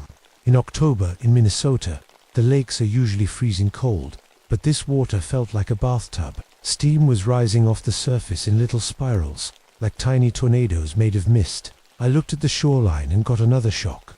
The trees were all swaying back and forth together, like they were dancing to music I couldn't hear. But there was no wind, not even a breeze. They moved like someone was pulling them with invisible strings. The last thing I noticed made my blood run cold. On the cliff faces along the shore, there are these old paintings made by the Ojibwe people hundreds of years ago. They're usually just red marks on the rock, but now they were glowing bright green, the same color as the aurora above, and they were pulsing, getting brighter and dimmer, all in perfect rhythm. I sat there in my canoe, floating in silent warm water, watching the trees sway and the ancient paintings glow. I knew something was very, very wrong, but I had no idea how wrong things were about to get. I reached into my pocket and touched my brother's Purple Heart medal. I always carry it with me. He died fighting in the Pacific during the war. Sometimes I think he's watching over me. That night, I really hoped he was. I guess I should tell you a bit more about myself. My dad came to America from Germany when he was just a kid. When the war with Germany started, A lot of people in our town looked at us funny, like maybe we weren't real Americans. That hurt my dad a lot. He loved this country. My older brother Frank joined the Navy as soon as he could. He wanted to show everyone that the Schneiders were as American as apple pie. Frank died in 1944 when his ship was attacked in the Pacific. They sent us his Purple Heart Medal. I was only 10 years old then. After that, I tried extra hard at everything. I wanted to make my parents proud, to make up for losing Frank. I'm not tall like he was. I'm kind of stocky with thick arms, from all the canoeing and hiking I do. My hair turned grey early, even though I'm only 31. Martha says it makes me look distinguished, but I think it just makes me look old. When I get nervous, I check my watch a lot. I can't help it. I like knowing exactly what time it is. It makes me feel like at least one thing is under control. I always have Frank's Purple Heart with me. I keep it in a little leather pouch along with my pocket knife, compass, and waterproof matches. Some people might think it's strange, but it feels like having a piece of him with me when I'm out in the woods. I've been engaged to Martha for about 6 months now. She teaches 3rd grade at the elementary school in town. We're saving up for a small house near the lake. Nothing fancy, just a quiet place where we can raise a family. I love the idea of our kids growing up in this beautiful wilderness. The funny thing is, even before all this strange stuff started happening, I'd been having these weird dreams. Almost every night for months, I'd dream about lights in the sky watching me. In my dreams, I could feel eyes on me, like something intelligent was studying everything I did. I never told Martha about the dreams. I didn't want her to worry. I know these woods better than anyone. I've been paddling these lakes since I was a kid. I could tell you where every portage trail is, where the best fishing spots are, and which hidden lakes have the prettiest views. This is my place. I belong here, but there's something else you should know about me, something I'm not proud of. I've always been afraid. I'm not brave enough. Frank was the brave one. He died a hero. Me, I've never been tested like that. Sometimes I wonder what I would do if I had to face real danger. Would I run away? Or would I stand and fight like Frank did? I think that's why I push myself so hard, why I volunteer for the toughest assignments, why I was out on that lake by myself checking boundaries when most rangers would have waited until morning. I'm always trying to prove something to my boss, to Martha, to myself. That night on the lake, with the sky doing impossible things, and the world gone silent, I felt that old fear creeping up my spine. But I also felt something else, a chance to finally face something really scary. A chance to be brave like my brother. I checked my watch again, 8:43 p.m. The hands weren't moving. Time itself seemed to have stopped, and that's when I saw the first real sign that something truly impossible was happening. I paddled my canoe closer to shore, trying to make sense of what was happening. That's when I spotted something that made me stop cold. There was a perfect circle on the ground where all the plants had died. It wasn't like a campfire spot or anything normal. This circle was about 20 feet across, and inside it was just bare dirt, with strange crystal-like stuff growing out of it. The crystals caught the green light from the sky and sparkled. I've seen plenty of strange things in the forest. Lightning strikes, disease patches, even places where chemicals spilled, but nothing like this. The edge of the circle was so perfect, it looked like someone had used a giant compass to draw it. As I stared at the circle, my canoe bumped into something. I nearly jumped out of my skin. But it was just a small fishing boat, empty, floating upright, with nobody in it. The fishing poles were still set up. I touched the metal tackle box and pulled my hand back in surprise. It was warm, like someone had just been holding it. There was even a thermos with coffee still steaming inside, but no fisherman. I called out, "Hello, anyone there?" My voice sounded flat in the strange silence. Getting more worried by the minute, I paddled to shore and pulled my canoe up on the beach. That's when I saw the tracks. Animal prints in the mud, deer tracks, raccoon tracks, even wolf tracks. But they all did the same weird thing. The tracks would go along normally, then suddenly turn into perfect round impressions, like the animals had been lifted straight up into the air. The air smelled like after a lightning storm, that sharp, clean smell people call ozone. But mixed with it was something else, a sweet, metallic taste that coated my tongue. I've never tasted anything like it before or since. I reached for my canoe paddle and noticed something else scary. All the metal parts of my canoe, the screws, the small brackets, even my metal water bottle were hot to the touch. Not just warm, but actually hot, like they'd been sitting in the sun all day. But the wooden parts felt normal. My compass wasn't just spinning anymore. Now the needle was pointing straight up toward the sky, like north was somewhere up in space. I'd never seen anything like it. That's when I first heard the humming. It started so quietly I almost didn't notice it. But soon it was getting louder, coming from everywhere at once. The sound went right through me, making my bones vibrate. It wasn't exactly painful, but it felt wrong, like my body knew this wasn't a sound humans were supposed to hear. I walked a little further along the shore and saw something that made no sense at all.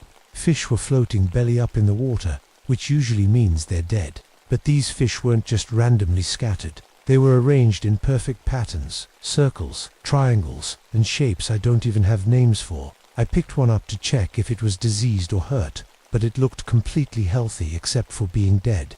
The trees near the shore had strange burn marks spiraling up their trunks.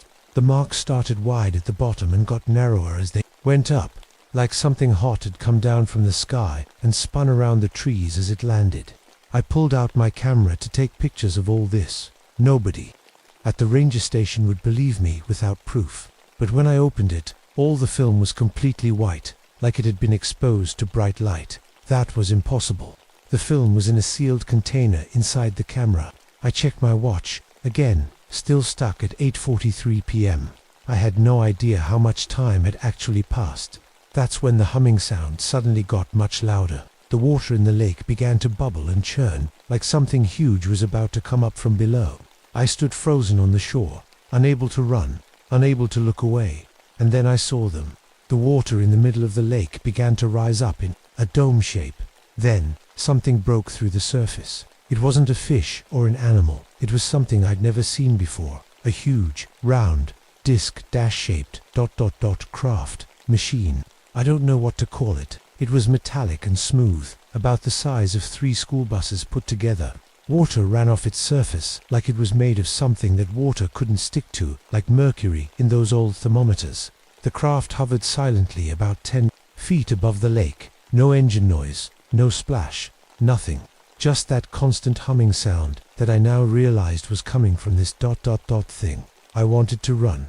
I wanted to jump in my canoe and paddle away as fast as I could, but I couldn't move. It wasn't fear that kept me still, though I was plenty scared. It was like my muscles wouldn't listen to my brain anymore. That's when I saw them step out of the craft. The Watchers. That's what I call them now, though I didn't have a name for them then. They were shaped like people, but wrong. Too tall, maybe 7 or 8 feet. Too thin, like someone had stretched a normal person until they were about to snap. Their heads were long, and their eyes were huge and black, reflecting the starlight like polished stones. They didn't have much of a nose or mouth that I could see. The strangest thing was how they moved. They didn't walk. They just glided, floating a few inches above the ground. 3 of them came toward me across the water, not making a single ripple on the surface. As they got closer, my head started to hurt bad, like the worst headache you can imagine, starting behind my eyes and spreading through my whole skull. Somehow I knew they were trying to talk to me, but not with words. They were putting thoughts directly into my brain, and my brain didn't know how to handle it. I still couldn't move as they circled around me. They didn't have any tools or weapons. That I could see, but they didn't need any. One of them looked right into my eyes, and my whole body went completely stiff. I couldn't even blink. They seemed curious about my equipment. One of them pointed at my backpack, and it unzipped by itself. My things floated out into the air. My map, my flashlight, my first aid kit. They looked at each item carefully, turning it around in the air without touching it. It was like they were learning about all of human technology just by looking at my camping gear. The pain in my head changed. Now, instead of just hurting, I was seeing pictures. I saw the Earth from space, blue and beautiful. I saw maps of stars I didn't recognize. I saw drawings of DNA and cells, and things I couldn't understand. One of them touched my metal water bottle, and I watched in shock as the metal seemed to melt and then reform into a small perfect sphere. Then it changed back into a water bottle again. They could change things just by thinking about it. The strangest part was that as I got more afraid, they seemed to get brighter, like they were somehow feeding on my fear. The glow around them intensified when my heart pounded harder. One of them noticed the small leather pouch at my belt. It floated away from me and opened in mid-air. Frank's purple heart medal drifted out, spinning slowly. All three of the beings froze, staring at the medal. Somehow, they understood what it meant. They knew it was important to me. They knew it was connected to death and sacrifice and war. I felt a wave of sadness come from them, followed by something like curiosity. No, it was deeper than that. Like they were trying to understand why humans would fight and die for each other. That's when I decided to try to run. With all my strength, I broke free from whatever was holding me still. I turned and lunged for my canoe, hoping I could push off from shore before they stopped me. I got 2 steps before I felt myself lifting off the ground. My feet kicked uselessly in the air as I rose higher. My canoe lifted too, floating alongside me about 5 feet above the water. Some kind of invisible beam was pulling us both toward the hovering craft. I was trapped, suspended in mid-air, being drawn toward something beyond my understanding, and there was absolutely nothing I could do about it. As I floated toward their craft, a terrible understanding filled my mind. I wasn't just some random ranger who happened to be in the wrong place. They had chosen me specifically. They'd been watching our military, our weapons, our wars, and somehow they knew about my connection to all that through Frank's medal. The inside of their craft was brighter than the sun, but didn't hurt my eyes. There were no chairs or controls like you'd expect, just smooth walls that glowed and changed colors. I was gently placed on the floor, which felt slightly soft, like walking on firm jello. One of the watchers stood in front of me. In my head, I heard words that weren't spoken aloud. We have been watching since your people split the atom. We need to understand if humans are a threat to the stars. I tried to speak, but my voice wouldn't work. Instead, I thought my answer hard. We're not a threat to you. We're just trying to survive. The being tilted its head. Your kind makes weapons that can destroy worlds. Your brother died in war. You carry his honor with you always. They knew about Frank. They knew everything. We must know more. The voice in my head continued. You will help us understand. You will be studied, or you will be removed as a security risk. I understood the choice they were giving me. Either let them experiment on me, or be eliminated. Neither option sounded good. My heart was pounding, so hard I thought it might burst. I was more scared than I'd ever been in my life. But then I thought about Frank. What would he do in this situation? He wouldn't give up. He wouldn't let fear win. I won't help you, I thought back at them. And you don't have the right to decide if humans are a threat or not. We make mistakes. We fight wars, but we also create beautiful things. We love each other. We sacrifice for each other. That's what this medal means. The beings stared at me with those huge black eyes. I felt them trying to get into my mind deeper, to see my memories, my fears. I remembered something Frank once told me about resisting interrogation. Focus on one simple thing. So I pictured Martha's face. I held that image tight and wouldn't let it go. The watchers seemed frustrated. They couldn't break through. One of them moved toward me, reaching out with long, thin fingers. But I noticed something. My emergency radio beacon was still in my pocket, and the little light on it was blinking rapidly. The alien's technology was making it malfunction, but it was still working in some way. I remembered my training about radio equipment. Strong electromagnetic pulses can disrupt electronics. Maybe ... just maybe. With all my courage, I lunged forward and grabbed my radio. I turned the volume and frequency knobs all the way up and pressed the emergency broadcast button. The effect was immediate and shocking. The watchers recoiled, their slim bodies shaking. The walls of the craft pulsed with red light. My head felt like it might split open from the screech that filled the air, but I held on to that radio for dear life. Your technology, I shouted over the noise. It doesn't like our radio waves, does it? I was right. Something about the emergency frequency was interfering with whatever powered their ship and their abilities. I had found their weakness. The watchers moved back, communicating rapidly with each other in ways I couldn't understand. The craft began to shake. Lights flickered. I felt the floor vibrate beneath my feet. One of the watchers reached for me again, but I held the radio toward it like a weapon. Stay back, I yelled. I spotted my canoe still floating near an opening in the craft. If I could just reach it, maybe I could escape. But could I really get away? And if I did, would they just follow me? Would they come after Martha, or my parents, or the whole town? In that moment, I realized this wasn't just about me anymore. This was about protecting everyone. If these beings thought humans were a threat, what would stop them from doing something terrible? Listen to me, I said, looking directly at what seemed to be their leader. If you harm me or anyone else, others will come looking. They'll bring bigger radios, stronger signals. They'll find your weakness. I was bluffing, but I put every ounce of conviction I had into those words. The lead watcher stared at me for what felt like forever. Then, something unexpected happened. It extended a hand and Frank's purple heart floated back to me. In my mind, I heard courage, sacrifice, protection of others. These qualities, we understand now. You may go, but we will continue watching. The ship gave another violent shake. My radio was still disrupting their systems. They needed me gone as much as I needed to leave. I felt a sharp pain in the back of my head, like something had been inserted there. Before I could react, I was suddenly back in my canoe, floating on the lake. The craft rose silently into the night sky, the green aurora seeming to wrap around it. Then, in a flash of light that left spots in my vision, it was gone.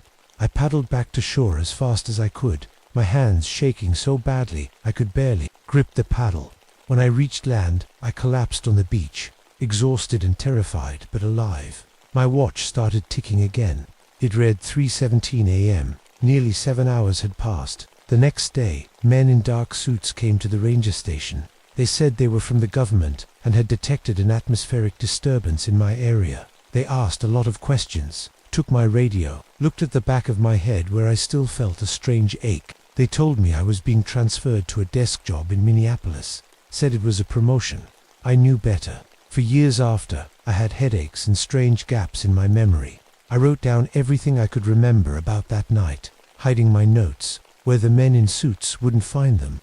Sometimes I'd wake up feeling like I was being watched. Sometimes my compass would spin wildly for no reason. I married Martha, we had kids. I lived what looked like a normal life. But I kept researching, kept looking for others who had seen the Watchers. There were more of us than you'd think. Last year, I found something. Evidence that the government knows all about them, has known for decades. I was getting close to proving it when, well, that's another story. But remember this, they're still up there, still watching, and they're trying to decide if we deserve to keep existing. My advice, be kind, be brave, show them the best of what humans can be. Because they're watching all of us, even now.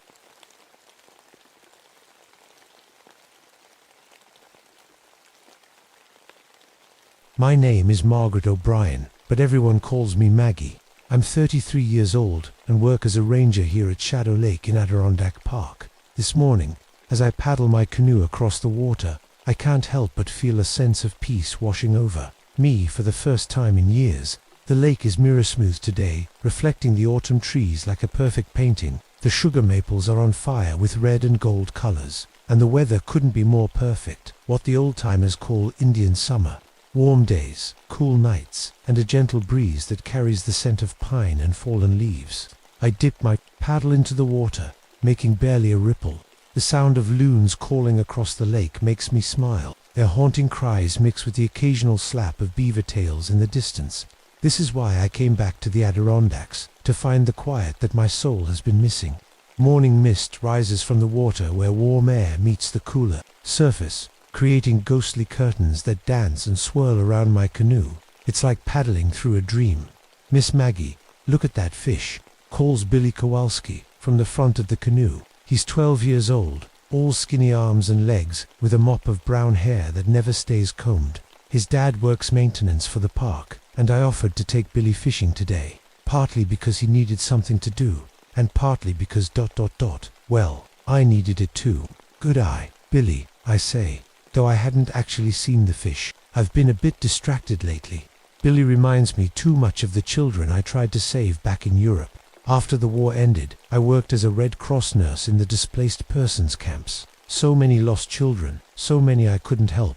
Sometimes, I still see their faces when I close my eyes at night, reaching out to me, begging for help that never came. I adjust the waterproof pack behind my seat. Inside are basic medical supplies, my grandmother's rosary beads, and a photo of James. In his dress uniform, my fiancé never came back from D-Day.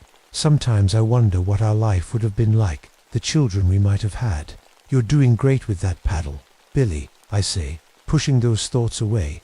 I'm good at hiding my feelings. No one at the ranger station knows about the nightmares or the whiskey bottle I keep hidden in my cabin to help me sleep. They see Ranger O'Brien, tall, capable, with prematurely gray hair that I joke makes me look distinguished. They see my laugh lines but don't notice they never reach my eyes anymore. I know every inch of this lake system, every hidden rock, every dangerous current. Water has always been my friend, until the dreams started. Dreams of children reaching up from dark water, their pale arms stretching toward me, while I stand frozen, unable to save them. Suddenly, everything goes quiet. The loons stop calling. The breeze dies. Even the gentle lapping of water against the canoe ceases. Billy notices it too. "Miss Maggie," he whispers, his voice sounding too loud in the silence. "Why is it so quiet?" Before I can answer, I spot something floating near the surface. A fish, belly up, then another, and another. Dead fish appearing all around us, but they don't look sick or injured. They just look empty. Their eye sockets are vacant, like something scooped out what was inside. I dip my hand into the water and pull it back quickly. "That's strange," I murmur. The water is ice cold now, despite the warm sunshine. Steam rises where the frigid water meets the warm air. Then I hear it. Children's voices, singing a lullaby. The melody floats across the water, sweet and harmonic. But there's something wrong about it. The nearest children's camp is 20 miles away. "Do you hear that?" Billy asks, his eyes wide with wonder. I nod, unable to speak, as I look down into the crystal clear water. Shadows move beneath us, independent of our canoe or any visible objects. Dark shapes that seem to swim and play in the depths. That's when I notice the ancient pictographs on the cliff face across the lake. Drawings made by the Iroquois hundreds of years ago. Red pigment begins to seep from them, dripping down the rock face like tears of blood into the still water. "Billy," I say, keeping my voice steady despite the fear creeping up my spine. "I think we should head back to shore now." But something tells me it's already too late. "Miss Maggie, look, there are kids playing over there."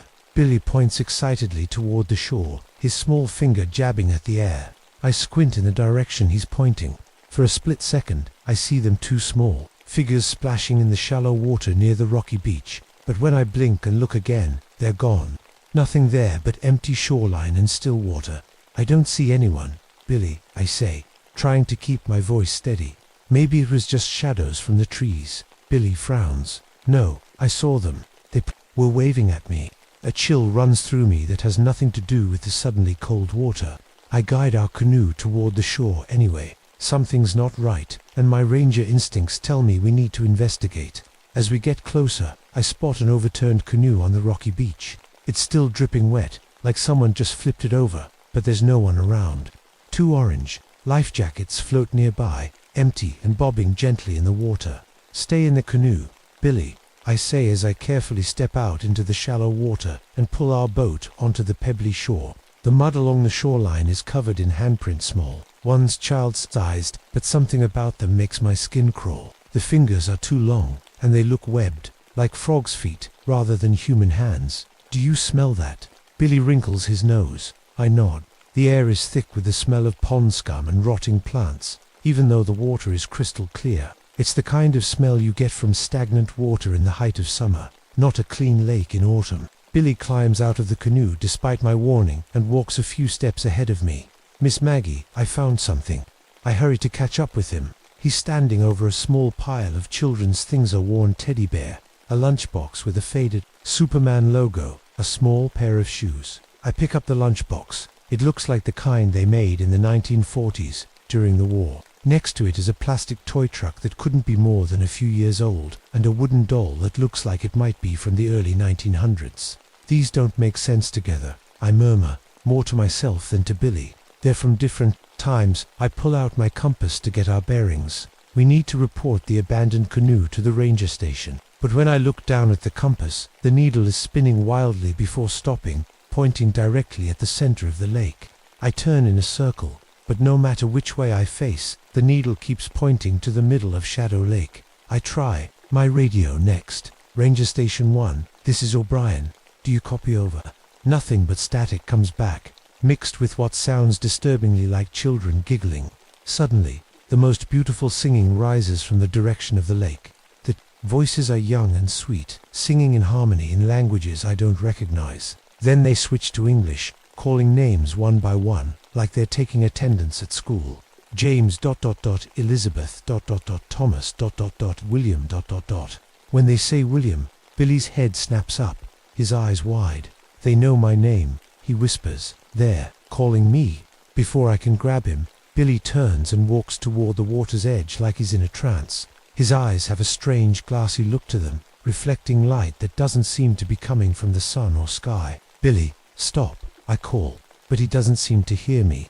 As I lunge for his arm, I notice something else that turns my blood to ice. The water level is rising fast. The shoreline where we pulled up our canoe just minutes ago is now underwater, and the water is still climbing higher, creeping up the beach toward our feet. There's been no rain, no dam release upstream that could explain this. That's when I see them clearly for the first time, dark shapes moving under the water's surface. They're definitely child-sized, but they move too smoothly, too gracefully, and they stay underwater far too long without coming up for air. As one swims closer to shore where Billy stands, entranced, I can make out the shape more clearly, the outline of a child, but wrong somehow, too fluid, too at home in the depths. Billy. I grab his shoulder and spin him around, breaking whatever spell had taken hold of him. We need to leave, now. His eyes slowly focus on my face, confusion washing over him. But they want to play with me, Miss Maggie. They said they'd been waiting for me for a long time. The water continues to rise around our ankles, and I can feel eyes watching us from beneath the surface. Who's been waiting for you, Billy? I ask, though I'm terrified to hear the answer. His reply sends ice through my veins. The children who live in the lake. They say once you join them, you never have to be alone again.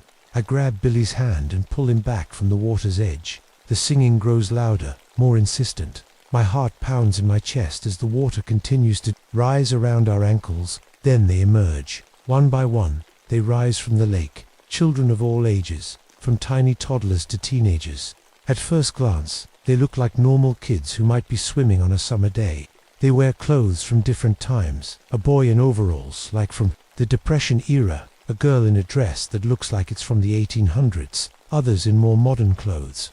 But as they come closer, I can see what's wrong with them. Their skin is too pale, almost blue. Water streams constantly from their hair and clothes, though they don't seem wet exactly. And their eyes where eyes should be. There are only dark, empty sockets with lake water seeping out like tears.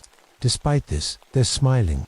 Their voices are sweet and clear, like wind chimes made of ice. Hello, Margaret, they say together, their voices blending in perfect harmony. We've been waiting for you. My blood freezes. How do you know my name? I manage to ask, keeping a tight grip on Billy's hand. A little girl no more than 6 years old steps forward. Her blonde hair might have been pretty once, but now it's tangled. With lake weeds, we know all about you. Maggie O'Brien, she says. We know about James who died on the beach in France. We know about the children you couldn't save in Europe. I feel sick. How could they possibly know these things? Another child, a boy about Billy's age, speaks next. You try so hard to save everyone, don't you, Maggie? But you can't. Some of us are meant to be lost. The water is up to our knees now. Behind us, I see that our canoe has been carried away by the rising water. I look around desperately for an escape route, but we're surrounded on 3 sides by deep water, and the shore behind us is rapidly disappearing. What do you want? I ask, trying to keep my voice from shaking.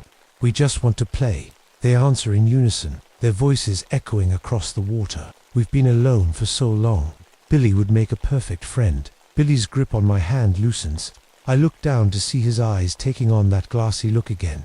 They understand me, Miss Maggie, he whispers. They say I won't ever have to feel sad or lonely again. Billy, don't listen to them, I plead. The children begin to move in a circle around us, creating a whirlpool that makes the water churn and splash. Despite the chaos, none of them break their perfect smiles. You can join us too, Maggie, says a small boy with dark hair. As I watch in horror, his face shifts and changes until he looks exactly like one of the children from the camps in Europe. A little Polish boy named Stefan, who died of pneumonia despite everything I tried to do. Remember me, Nurse O'Brien, he asks in Stefan's voice. You held my hand until the end. You can hold it forever now. More of their faces change, becoming children I recognize, all ones I couldn't save. Their arms reach out toward me, beseeching. Stop it, I cry out, tears streaming down my face. You're not them. We can be anyone you've lost, they reply. Everyone you failed to save can be with you again. A sudden violent wave knocks us both off our feet. I manage to keep hold of Billy's hand as we're submerged for a moment before I pull us both up, sputtering and gasping. The lake has completely transformed. The water flows in impossible ways, upward in columns, spinning in tight funnels. The sky above has darkened, though I don't remember seeing any clouds roll in. Stars are visible despite it being daytime, twinkling in a purple black sky. Billy's eyes are fully entranced now. He pulls away from me with surprising strength and walks deeper into the water. Billy, no, I scream, but he doesn't hear me. The children part to let him through. Their faces are light with terrible joy. Billy is chest deep now, moving steadily toward the center of their circle. I wade after him, fighting against water that feels thick, almost like syrup. It burns against my skin where my shirt has ridden up. As I get closer to the circle of children, I see their true forms flicker in and out of view. One moment they look like innocent kids. The next, they're skeletal figures with lakeweed for hair and small crayfish scuttling in and out of their empty eye sockets. You can't have him, I shout, reaching for Billy. The children turn to me as one, their sweet faces now twisted with rage. He wants to come with us, they hiss, no longer sounding like children at all. He will be our friend forever. Billy turns to look at me one last time, water up to his shoulders now. There's a peaceful smile on his face that breaks my heart. It's okay, Miss Maggie, he says softly. They say I'll never be alone. They say I'll be happy. Billy, they're lying. I beg. Please, come back to me. The water between us begins to churn and boil. The children's singing grows to a deafening pitch. I realize with horror that I'm running out of time.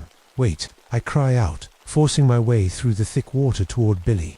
Tell me who you are first. Why are you here in this lake? The children go still. The one who looks like a girl from the 1800s floats forward. We are the forgotten, she says, her voice soft but carrying across the water. 200 years ago, when settlers came to these mountains, many Native American children were drowned in this lake during the fighting. No one remembers us, adds a boy in old-fashioned clothes. No one mourned us, so we stayed. And now we collect friends to play with us forever. Billy is perfect, says another child. He's lonely like we were, scared like we were. Billy nods slowly, the water now reaching his chin. My mum died last year, he says, as if just remembering it. Dad works all the time. Nobody really sees me. My heart breaks for him. I had no idea he was carrying so much pain. I see you, Billy, I say, my voice cracking. Your dad sees you. He loves you so much. I push forward against the water that now feels like quicksand. The children hiss and create waves to push me back, but I keep fighting. You can't have him, I tell them. He has a life to live. Then we'll take you instead, says the girl from the 1800s. One adult soul is worth many children's souls. Your pain and guilt are delicious to us. I pours the water up to my chest now. If I come with you, will you let Billy go? Will you release all the children you've taken? The drowned children look at each other, seeming to communicate without words. Finally, they nod in unison. A willing sacrifice. They whisper, yes, we accept. Miss Maggie, no. Billy suddenly snaps out of his trance, his eyes clearing as he realizes what I'm offering. It's okay, Billy, I say with a sad smile. I'm good at swimming. I take a deep breath and dive beneath the surface. The underwater world is even stranger than above. Ghostly structures that look like playgrounds and schoolhouses made of bones and driftwood. The lake bottom, hundreds of children swim through. Them, playing games of tag and hide-and-seek that have gone on for centuries. Skeletal hands reach for me, pulling me deeper. The pressure builds in my lungs, but I don't fight it. If my life can save Billy and free these lost souls, then perhaps I can finally atone for all those I couldn't save before. As water fills my lungs, a strange peace comes over me. Images flash before my eyes. James in his uniform, the children from the camps, my parents back in Ireland. I'm going to see them all soon. Then something unexpected happens. A small hand grabs mine, pulling upward with surprising strength. It's Billy. He's swimming down toward me, his face determined despite the pain as he holds his breath. Our eyes meet underwater. In that moment, something passes between us, a connection, a love so pure and strong that it cuts through the spell of the lake children. Their screams vibrate through the water as they realize what's happening. The bond between Billy and me, between the living, is breaking their hold. The children swirl around us in a furious tornado, trying to separate us, but Billy holds on tight, with strength I didn't know he had. Billy pulls me upward. The drowned children claw at my legs, my clothes, my hair, trying to keep me in their realm, but Billy won't let go. We break the surface together, gasping for air. The lake around us is going crazy, water shooting up in geysers, whirlpools forming and dissolving. The sky is split between normal daylight and that strange starry darkness. Swim, I choke out, spitting up lake water. We thrash toward shore, the angry shrieks of the children following us. I feel cold hands grabbing at my ankles, but I kick free and keep going. Billy reaches the shore first and turns to help pull me out of the water. As soon as we're both on solid ground, the lake goes completely still. The unnatural darkness recedes. Birds start singing again as if nothing happened, but we know different. We collapse on the rocky beach, soaking wet and shaking. "You saved me," I whispered to Billy. He shakes his head. "You saved me first." We somehow make it back to the ranger station. I tell a story about our canoe capsizing, and no one questions it. Why would they? The truth is too impossible to believe. But things are different after Shadow Lake. Billy doesn't speak anymore. Not to his father, not to his teachers, not to anyone. The only way he communicates is through drawings, page after page of underwater children with hollow eyes and reaching hands. As for me, something in my lungs never healed right. The doctors call it chronic pneumonia, but I know it's really lake water that never fully left my body. I cough constantly, especially at night, bringing up water that smells of pond scum and decay. I don't have much time left, the doctors say, but I use what I have to patrol the shores of Shadow Lake, warning hikers and campers to stay away from the water, especially when they hear singing. Some nights when I can't sleep, I sit by my window and look out toward the lake. Sometimes I swear I can see small figures playing on the surface under the moonlight. They're still waiting for new friends to join their eternal games, but they'll have to wait a little longer. Because of Billy's love and courage, they didn't get either of us that day. I know they'll be waiting for me when my time comes, though. I hear them in my dreams, calling my name. The children of Shadow Lake are patient. They've been waiting for centuries. They can wait a little longer.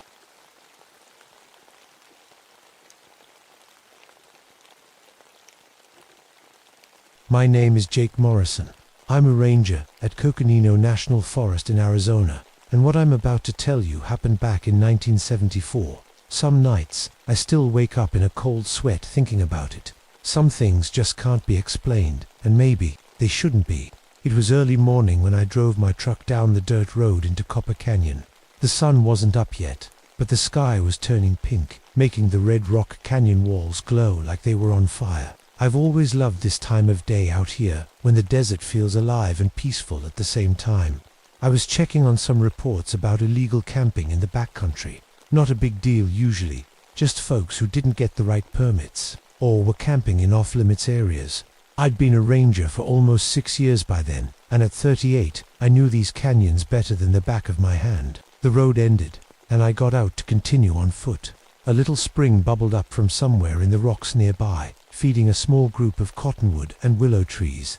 It was like a tiny heaven in all this dry land. Birds usually loved it here, and you could always hear them singing, but not today. I noticed it right away. The silence, not just quiet, but a heavy, wrong kind of silence. No birds calling, no insects buzzing. Even the spring seemed to stop bubbling. The wind that always moves through these canyons just stopped. The hair on the back of my neck stood up. In all my years out here, I'd never felt anything like it. That's when I saw the first strange thing. Perfect circles burned into the sand. Not like someone had built a campfire, but perfect circles, like something hot had been pressed down from above. They made a pattern that reminded me of the old symbols my grandmother used to draw when she told her stories. I knelt down to touch one of the marks. The sand wasn't warm, but it was fused together like glass. I tried the radio in my truck too. Call it in, but instead of the usual static or my colleague's voice, all I got was this awful howling sound. It was almost like a human voice trying to talk, but all wrong somehow. I switched it off fast. Then the air around me went crazy. 1 minute I was sweating in the Arizona heat. The next I was shivering as the temperature dropped so fast I could see my breath. Then back to burning hot again.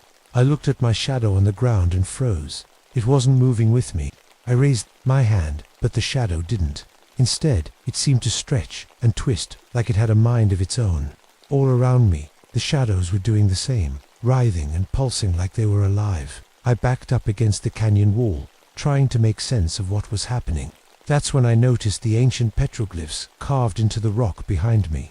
I'd seen them 100 times before, drawings made by the Anasazi people, hundreds of years ago, but now they were glowing with a faint blue-green light, even though the sun was starting to rise.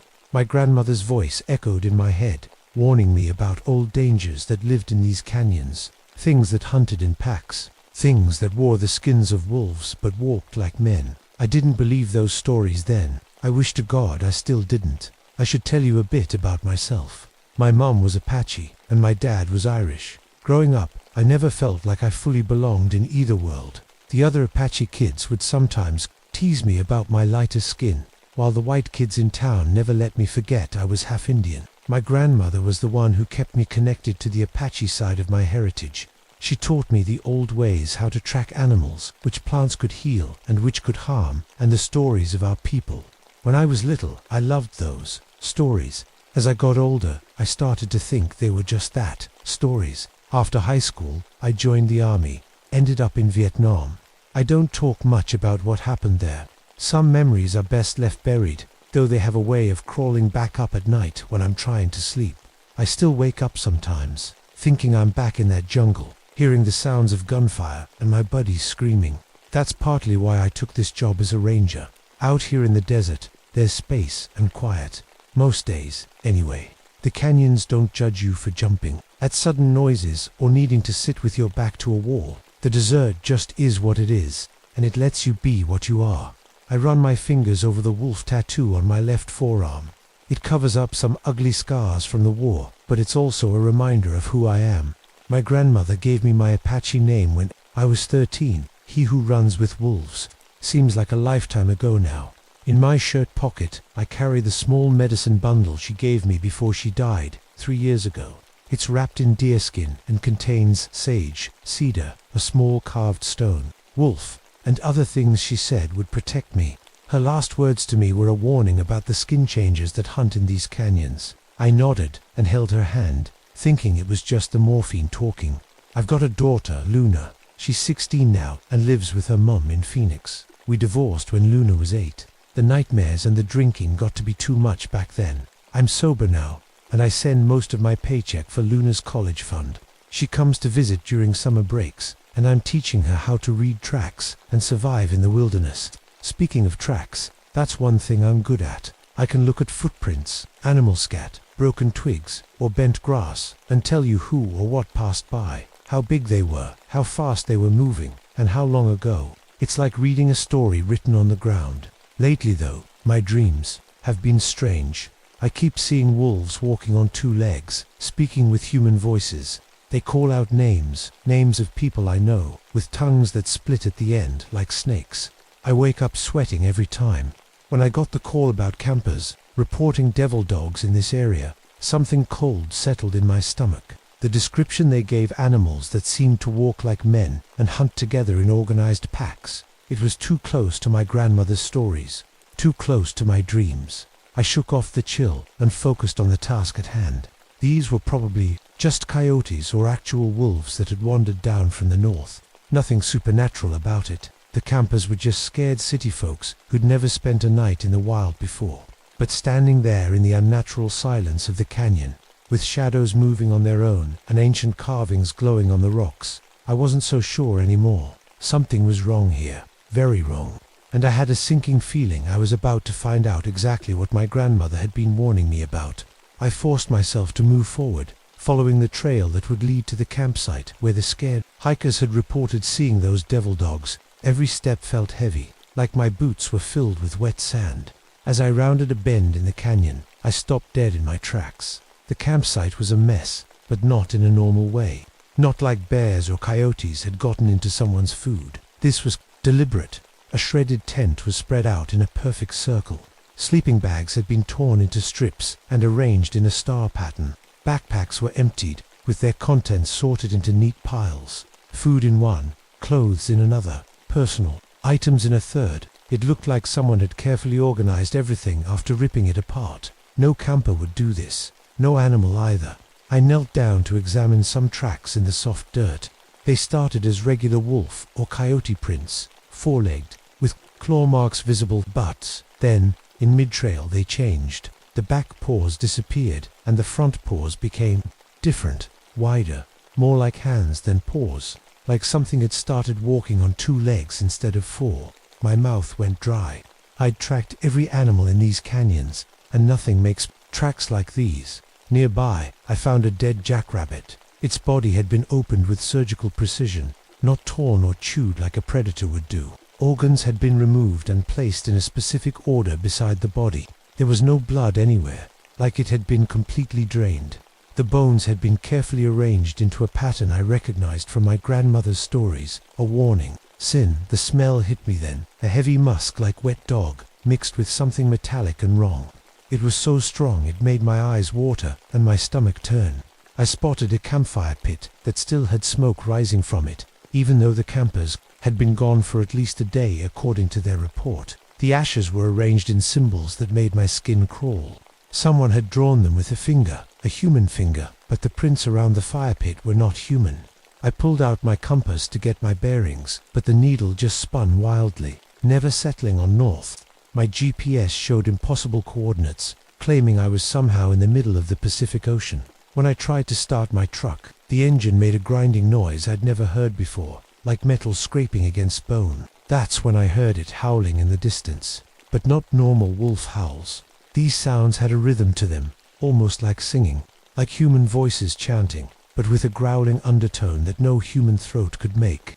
I moved cautiously toward another disturbed area and immediately wished I hadn't. Fresh human waste containing undigested pieces of camping gear, tent stakes, zipper pulls, plastic buckles. Something had eaten parts of the campers' equipment, and then I didn't want to think about what might have happened to the campers themselves. As I tried to find my way back to the main trail, nothing looked familiar anymore.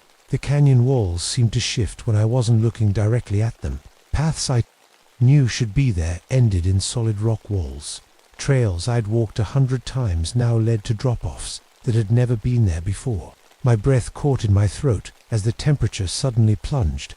In seconds, it dropped from about 80 degrees to what felt like 40. I could see my breath clouding in front of me.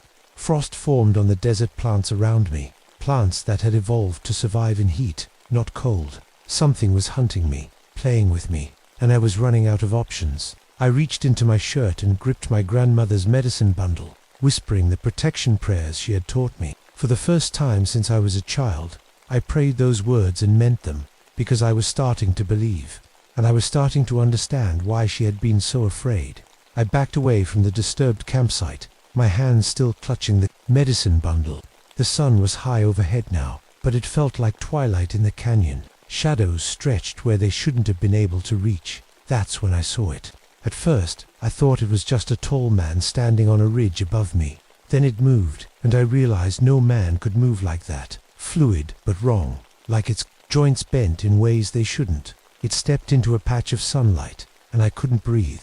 It stood on two legs, but everything else about it was wolf, except wolves aren't 8 feet tall. Its body was covered in thick, dark fur. Its hands, because they were hands, not paws, had long fingers ending in black claws, but its face was the worst part. Somewhere between wolf and human, with a long snout full of teeth, and yellow eyes that looked at me with an intelligence no animal should have. Those eyes held me frozen in place. They weren't just animal eyes. They knew things. They recognized me. The creature tilted its head and made a sound, a clicking noise with its teeth that echoed off the canyon walls. In response, more shapes emerged from caves and crevices I hadn't even noticed. 7 of them, moving together with perfect coordination. They weren't fully wolf or fully human, but something in between. Some walking upright, others loping on all fours. all wearing scraps of torn clothing that I realized with horror must have belonged to the missing campers. Somehow, without them making a sound, I could feel them communicating with each other. It was like pressure in my head, thoughts that weren't mine, pushing at the edges of my mind. The big one, the Alpha, took a step toward me. It moved so fast I barely saw it happen. 1 second it was 30 feet away, the next it was close, enough that I could smell its breath, like rotten meat and something metallic. "Jake Running Wolf," it said. It spoke my Apache name, the name only my grandmother had used, but it wasn't speaking out loud. The words were inside my head, and they sounded like my grandmother's voice, but twisted and wrong. "She sent us for you," it continued, still in her voice. "You turned your back on the old ways, on your people." I knew it was lying. My grandmother would never send these ... things, but hearing her voice coming from this creature made my knees weak. The pack moved around me in a circle, sometimes seeming to disappear into solid rock, only to emerge somewhere else. One moment they were clearly visible, the next they seemed to fade like smoke. My eyes couldn't track them properly. One of them held up something that caught the sunlight, a silver watch I recognized. It had belonged to one of the campers who'd made the report. Next to it, stretched on a crude frame made of sticks, was what looked horribly like human skin. I'd been in combat, I'd seen terrible things in Vietnam, but nothing like this. I pulled my knife, a poor weapon against creatures like these, but it was all I had. The Alpha made a sound that might have been laughter. "We have been waiting for one of your blood," it said in my head. "The last shaman's grandson. We have a quarrel with your family that goes back many winters." It knew who I was.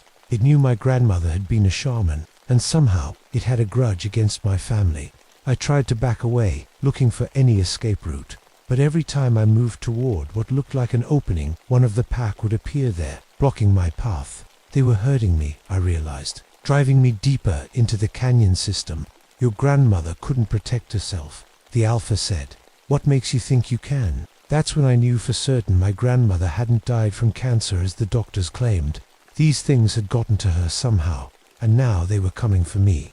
I turned and ran, though a part of me knew that's exactly what they wanted. I could hear them behind me, not chasing exactly, but keeping pace, driving me exactly where they wanted me to go, deeper into the canyon, toward something I couldn't see yet, but could feel waiting for me. They could have caught me at any time. They were playing with me, like cats with a mouse, and like that mouse, I was running out of places to hide. I ran until my lungs burned. The canyon narrowed, then opened into a circular area surrounded by high walls. Ancient stone steps were carved into the rock, leading up to small caves dotting the cliffs. At the center stood weather-worn stone pillars arranged in a circle. With a sickening feeling, I realized where I was. My grandmother had brought me here once, when I was very young. This was a sacred Apache burial ground, a place where, according to her stories, our ancestors had fought and defeated evil spirits long ago. The pack of skinwalkers flowed into the space behind me, blocking any retreat. They moved differently now, more certain, more eager. This was where they had been driving me all along. The Alpha stepped forward. Its form seemed to shimmer and shift, becoming more human-like, though still horribly wrong. "Do you know what we are, son of Running Deer Woman?" it asked, using my grandmother's Apache name. I didn't answer, but it continued anyway. "We were warriors once. Apache, like your grandmother, like you." Its yellow eyes gleamed. "We fought for our people against the white soldiers. But when food grew scarce and children starved, we made a choice." A chill ran down my spine as I began to understand. "You betrayed the tribe," I said. "You helped the soldiers find the hidden camps." The Alpha's mouth stretched in what might have been a smile, showing too many teeth. "We were promised power, and we received it." It gestured at its inhuman form, but there was a price, always a price. "The tribe's shaman cursed you," I whispered, remembering my grandmother's stories I had thought were just meant to scare children into behaving. "Your great-great-grandfather," the Alpha snarled. "He bound us to these canyons, made us what we are, and only the blood of his line can set us free." It looked at me with hungry eyes. "Or join us." It stepped closer. "The choice is yours, Jake Running Wolf. Become one of the pack. Hunt with us, or be our prey." For a moment, I felt a pull toward its offer. Power, freedom from fear, belonging to something ancient and strong. Then a flash of memory hit me, the torn campsite, the missing hikers, the watch belonging to someone who would never go home to their family, and my grandmother, dying in a hospital bed, still trying to warn me with her last breath. "No," I said, my voice stronger than I felt. The Alpha's face twisted in rage. It threw back its head and howled a signal to the others. The hunt was on. They came at me from all sides. I dodged and ran, heart pounding. The way they moved, the sounds they made, it triggered something in me. Suddenly, I wasn't in Arizona anymore. I was back in Vietnam, surrounded by enemies in the jungle, my squad being picked off one by one. Panic rose in my throat. My hands shook. Not now. I couldn't afford a flashback now. I fumbled for my grandmother's medicine bundle, nearly dropping it. The small deerskin pouch felt warm in my hand. I ripped it open and took out the dried sage and cedar. Without thinking, I began reciting the prayers she had taught me, my voice shaking at first, then growing stronger.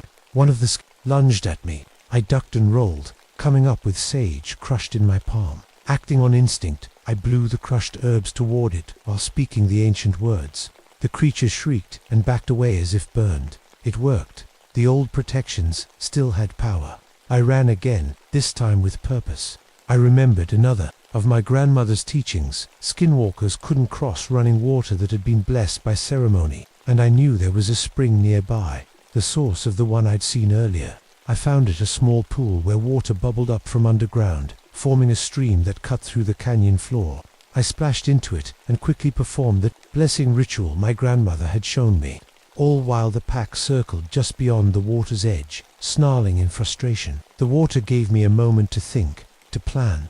I couldn't stay here forever. Eventually, the stream would end or they would find another way to reach me. I closed my eyes and did something I hadn't done since I was a boy. I called out to my ancestors, to my grandmother's spirit, asking for guidance, for strength. A warmth spread through me, and suddenly I knew what I had to do. I reached into the inner pocket of my jacket and pulled out a small black knife. My grandmother had given it to me years ago, a blade made of obsidian, a volcanic glass sacred to our people. "Come face me, if you're brave enough," I called to the Alpha. "One-on-one, no pack, just you and me." The Alpha snarled, but I could see the hunger in its eyes. Pride. It wanted to prove it could defeat me alone. It leaped across the narrow part of the stream, landing on my side. The other skinwalkers stayed back, watching. We circled each other on a narrow ledge above a steep drop. One wrong move would mean falling to the rocks below. The Alpha was faster, stronger, but I had the knife, and I had my grandmother's spirit with me. It lunged, claws slashing. I ducked under its arm and drove the obsidian blade up into its chest, speaking the final words of my grandmother's prayer. The Alpha's eyes widened in shock. It stumbled back, black blood oozing from the wound. Not falling, but weakening. It looked at me with hatred, then at its pack with something like fear. A tremor ran through its body. The other skinwalkers began to howl, not in triumph, but in terror. They turned and fled, disappearing into the shadows of the canyon, their howls fading into the distance. The Alpha looked back at me one last time. "This isn't over," it growled, its voice fading like a bad radio signal. "We will return, and next time, you won't have your grandmother's protection." Then it too was gone, leaving me alone with the obsidian knife, now stained black. I made my way back to my truck, which started perfectly on the first try. As I drove out of the canyon, I noticed things returning to normal. Birds singing, insects buzzing, the natural rhythm of the desert restored. But I was changed. In the days that followed, I noticed animals shying away from me. I began having visions, seeing things before they happened, understanding things I shouldn't have known. My grandmother had been the tribe's last shaman. Now, I realized that responsibility had passed to me. I still work as a ranger, but my real job is protecting people from dangers they don't believe in. I've turned one of the rooms in my cabin into a place for making medicines and studying the old ways. Luna thinks I'm just getting more into my native roots, but it's more than that. Sometimes at night, I still hear them howling in the distance, waiting, watching, and I'll be ready when they return.